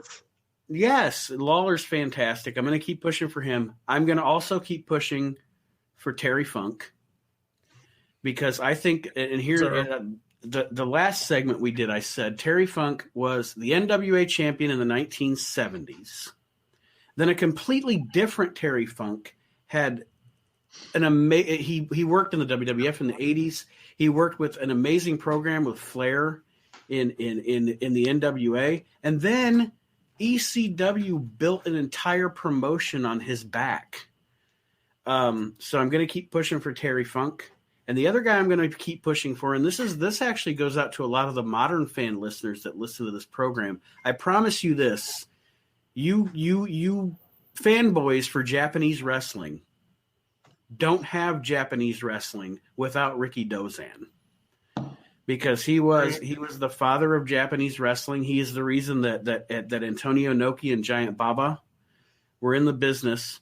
And quick story, in Japan, the first major huge influx of television sales was because people wanted to watch Ricky Dozan wrestle Freddie Blassie. So, I mean, I'm just talking about cultural impact on the business. So those are the 3 guys I'm going to keep pushing for. Dozan was a big guy, too. Yes. And not even Japanese. Dude. He wasn't even Japanese. But the Japanese people, So for this segment of the We Can't Wrestle podcast, and obviously the live broadcast on the virtual Asylum, parting words, gentlemen, on the We Can't Wrestle Hall of Fame for 2020. Who's first? This guy? Sure. I think, my wild card maybe for the push that I kind of secretly have in the back of my mind, I guess, would be Curt Hennig. Mm-hmm. And Kyle was the only one that nominated Curt Hennig this year. I just think that, circumstances. He's too perfect to be on our list. Well, that too. I just think, changed circumstances of him coming into the big leagues, and I think you're looking at a world champion. I think he had great presence. I think he had great technical ability. He may even be in that kind of category that Magic put DiBiase in. I was just about to say that. I agree with that. A lot of the bad guys, Hills, we're talking about, and I know it technically wasn't a territory, but it was. If they are in any other territory than the WWF, they probably are the champ. WWF's the only one that was babyface champ, right? Mm-hmm. Yeah. So a lot of those guys who were so good, and Perfect is right there with DiBiase, and you could put him in with, with any four of us and make us look like we're the best wrestler in the world. And that's No and one that's the kicks thing. out of the perfect plex, by the way. And that's the thing about Perfect. Perfect was right there in my mind as he had that skill as Flair did about making somebody look better. I mean, Nobody There's- spits their gum out and smacks it better than I know, and that's the thing. It's And I just used like, to love throw the towel. Heenan catches it. oh yeah, or where he threw the towel behind his back and it landed I on would catch Mr. it. Hughes. I would always miss. I'd be like, oh. Was it Mr. Hughes that landed on his shoulder and he was just like, Yeah, that was at King of the Ring '93. so his persona and gimmick just fit him to a T. I wish that he was able to grow with it into something larger. I think he hit the wall. But I still think there's really nobody, I mean, other than maybe Shawn Michaels, smoother and a better technical wrestler than what Hennig was. He was just so sharp. He was razor sharp. I've never watched a pro, and I said this actually in one of the segments we recorded earlier. I've never watched a wrestler that looked more natural in the ring than Curt Hennig. I know. It was just like he was born to be Mr. Perfect. Mm-hmm. And even, in the old days when he was coming up into the business, he still was one of the top guys in the ring, no matter who you paired him with. And we want to forget his WCW entire run. Yeah, whatever. Where they didn't use him at all. Which That's just poor promoting on that part. But yeah, I thought Curt Hennig definitely deserved a little push. I also feel that Ricky Steamboat deserves a little bit of the push. So those are my two guys. Hey, Ricky Steamboat, quick note on that. I agree with you. Two of what I would consider best matches of all time include him. One is Macho and Ricky, and one is Flair and Ricky. Yep. Yeah. And then, Gold even talked about earlier, great feud with Stone Cold and Ricky. He's another one that I think a lot of us don't give quite the credit. And then we talk about these best matches. Your name doesn't keep coming up, for no reason. So Right. I love the Ricky call out. Yep. All right, Magic. That'll be my push for next Robbie. year. All right, Sorry, cool. go ahead. I'm glad to have you on the panel, good sir. Thank you. Magic, parting words for our viewers and / listeners. Yes, so I'm very disappointed. The Galloping Goblin Gobbler, that was who I was gonna go for. He didn't quite make it. I mean, that egg. Gobbledygooker or whatever the heck that is. So I'll say, like I said, there's no one on the list this year that made it that I'll tell you shouldn't have. Even though I had a couple guys who didn't, and I'm sure every listener and every person on the panel is like, oh, well, this guy over this guy, that. The truth of the matter, just because some guys make it this first time and maybe some it takes second, third, fourth time, it doesn't necessarily mean they're bad, they're worse, this guy over them. Wrestling is such an amazing business where I was talking about Ted DiBiase, Mr. Perfect, being victims of being so good. And then you think of, now's a little different because someone could be in that same role and we know they're that good and that put there. But if you're a modern day fan, you gotta just think of to when all four of us were kids, it was a sport. It was a 100% sport. So we weren't like, God, Ted DiBiase is so good. The way we were like, oh, that guy, he either loses or his work rate's fantastic. No, Exactly. we were like a hit car. Like call the locksmith. Or That asshole sticking $100 bill in a 100% random guy. It was How dare he do that to that little kid? It was just basically good versus evil. You couldn't make it any more We simpler watched than every that. show Hope and Hogan won as a kid. Yes, we were Right, all yeah, there. I did. And so when I say that, the reason I bring that up is in my opinion, it's almost unfair to gauge someone against the 70s to the 90s or the 80s to the 2000s or even the 80s to 90s. And so, because I mean, I know I did, even my dad, who I have to know knew wrestling was, as they would say, fake or set up or whatever.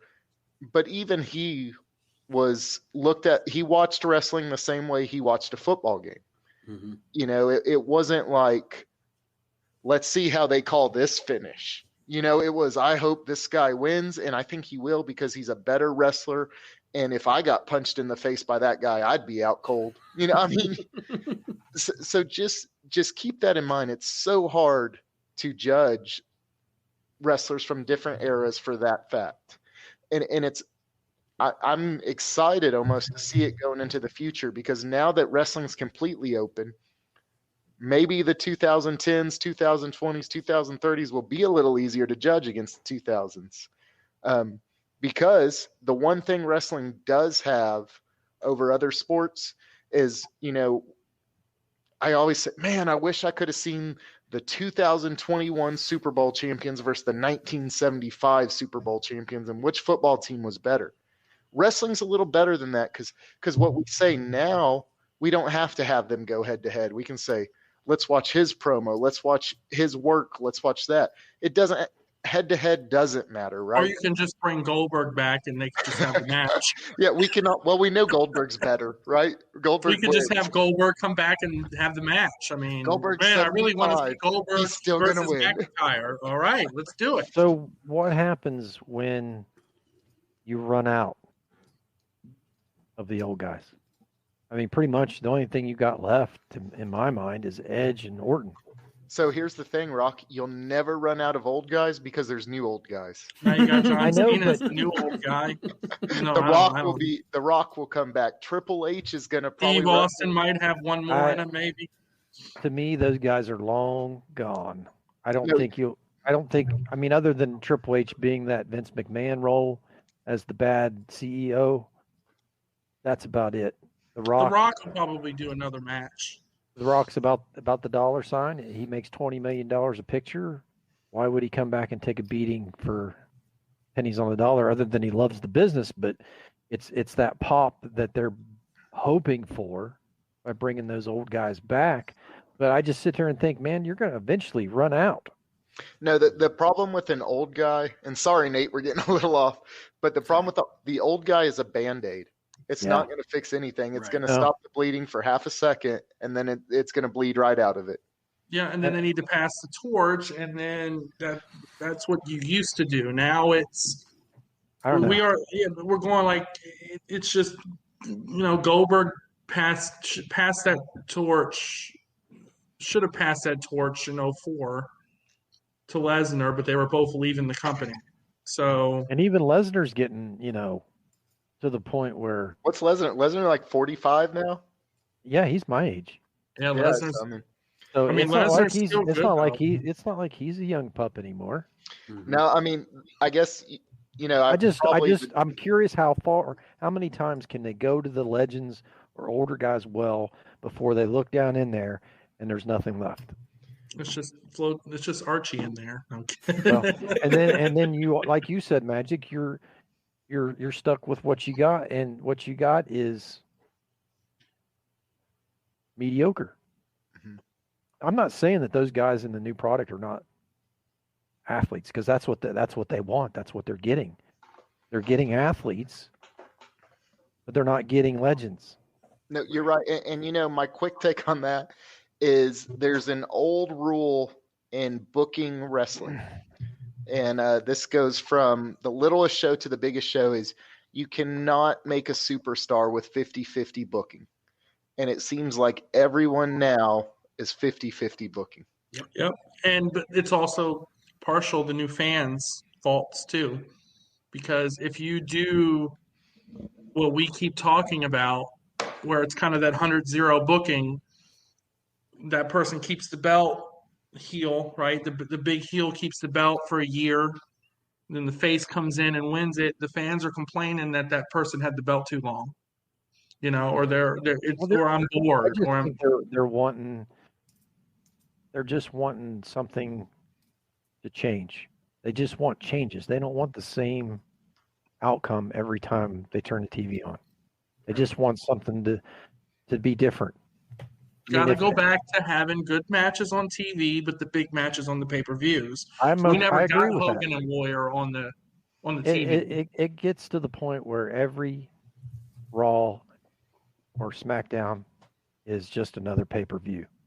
Oh, 100%. That's one of the things I hate is WrestleMania, Gold versus Nate. Monday Night Raw after WrestleMania, Gold versus Nate, rematch. It's like, Yeah. And we're like, who's going to win tonight? And I kept the belt, and everyone's like, we know Gold's retaining. You just told me for 3 months I should go and buy WrestleMania or watch it because this is such an amazing match. Now I can just watch it for free. The next night. You know what I hate? This is what I loved about WrestleMania 14, right? We're watching, we're in suspense. All of a sudden, that night on Raw, they're like, tonight, HBK versus Stone Cold. Nowadays, that match would have happened. Back then, we're all like shocked, like they're not going to have this match. It's WrestleMania, right? We're in suspense. What's going to happen, right? Stone Cold comes out, is about to have the match, gets attacked before the match even starts. Match doesn't happen. And of course, Undertaker returns and accepts Kane's challenge. That's what we need to see. Not, tonight we're going to have the WrestleMania main event, but it's going to be a tag match. It's going to be McIntyre and Goldberg versus blah, blah, blah, blah, blah, blah. And you're like, really? You're not building it up. I should see 1 week McIntyre's beating the crap out of Goldberg. The next week, Goldberg comes back, beats the crap out of McIntyre. It's a one and done scenario. We don't have matches where McIntyre is tagging up against Goldberg every show. Now, I get the house shows. They did stuff like that because you got matches for the live crowd. And, they don't really do house shows now because of the pandemic. But anyways, my final word is that everyone's list is great. Everyone's going to have people that were left off. There's just absolutely no – if someone picked a list with everyone on it, it's rigged. I'm going to say rigged all day. All mine won. Oh, man, all of my people are on. I'm awesome. You guys. I will say it's also there's some biasness to it, and there are people. Every generation has grown up with people, right? The 70s, Bruno, and Bob Backlund, and 80s Hogan, Sheik, still some Bob Backlund, 90s Austin Rock, all that, and then even now the younger generation, Cena was the best ever. People would argue that Cena's the best ever because that's what they grew up with. I was never, no offense to John, but I was never a fan, no matter what. Because you grew up in a different time period. You grew up watching, not only did we grew up in the best time for wrestling in history of wrestling. It's just a fact. I just think that to me, and this, like I said, this is not a dig on Cena, but to me, Cena felt like he was the best jobber they had. And they turned him into a superstar. Yep. I don't know. I just didn't. Maybe I just wasn't young enough to appreciate his gimmick. I really think it goes back to the whole 50-50 thing.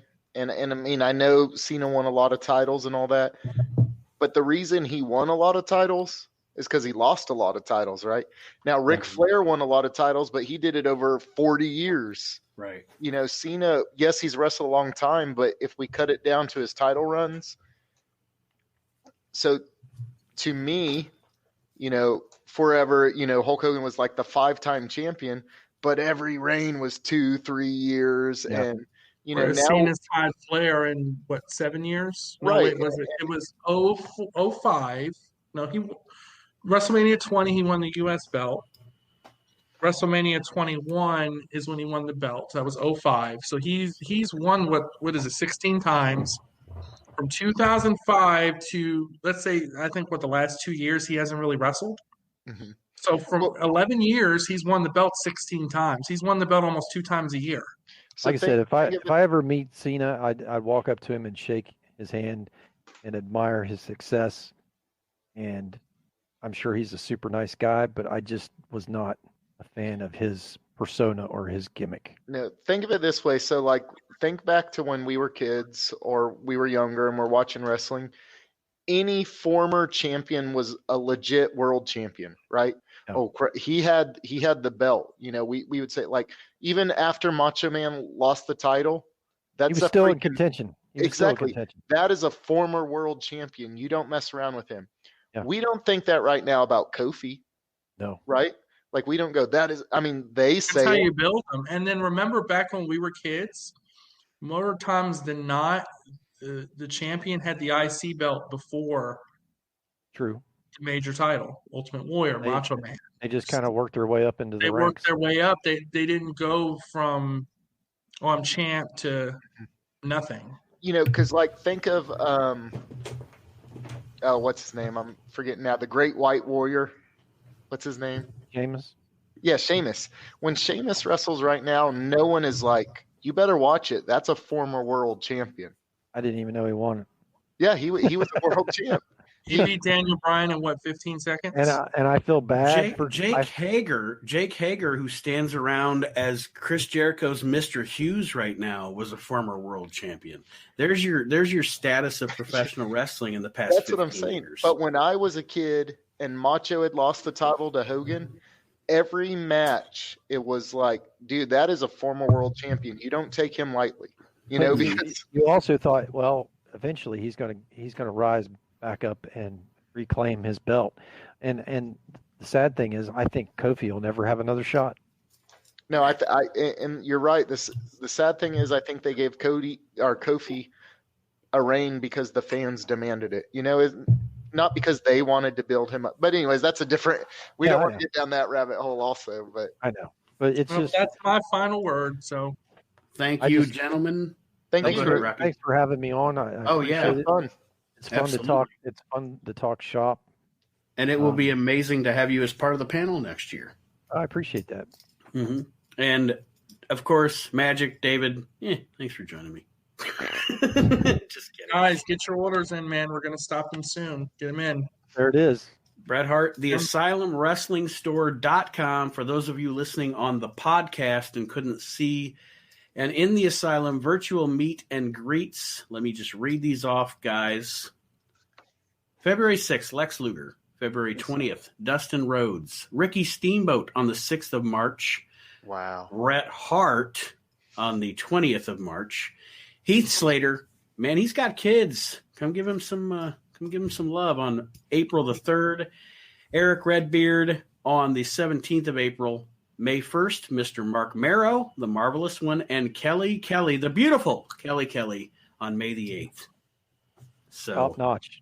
Those of you listening on the We Can't Wrestle podcast, there you go. Crazy. Absolutely. These guys are doing told us great last March that we'd have that kind of the lineups we had before even then. Nope.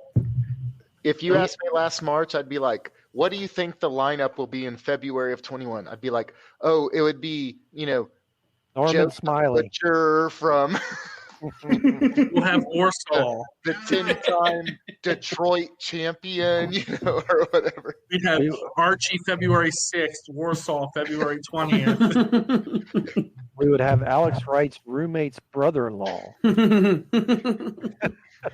March 8th, we have Nate Maxon from We Can't Wrestle podcast. Oh, That's going to be a big show. 67-cent 8x10s. Yes. And free cards. No, And big lots of steel chips. Honestly, it's been a treat to work with all you guys. Like David said, if you'd have told me a year ago that my phone would be full of outstanding legends and talent in the wrestling community, I would have definitely said, I think you're wrong. You're full of it. Yeah, I mean, and even I've even grown fond of some of these people that I've worked with, and we've gained a relationship from some of them, and some of them are so, I say some, all have been more than appreciative of our efforts. Mm-hmm. And I can't thank them enough for giving us the nod, this little group of misfits, to put them in front of their fans. It's an absolute honor to be able to create a platform for them to do that. So kudos to the talent, kudos to the fans and the members out there, and we love you guys and we appreciate you. And we want you to buy in all our meet and greets. There it is. Corey said it best. Salute. Salute. See ya. All right, everybody. Thank you for joining us this week as we wrap up the We Can't Wrestle Podcast Hall of Fame edition, Part D. There will still be another segment coming up with Nick Hestelo and Danny Torres from Fandemonium, who were also part of the panel. That'll be featured here sometime within the next week or so. And now we'll be getting back to normal with the We Can't Wrestle Podcast. Some normal episodes coming up now that I've finished up this Hall of Fame project. But I do want to thank Aaron and Kyle and David Gold, John Majefski, and Rocky Turner for being with me this week to discuss the Hall of Fame. Excited to have Rocky as part of the panel next year. And we will roll on with that as it goes. With that being said, I want to thank you all for joining me this week on the We Can't Wrestle Podcast Hall of Fame Part 2. And we will see you next time around, everybody. Thank you so much.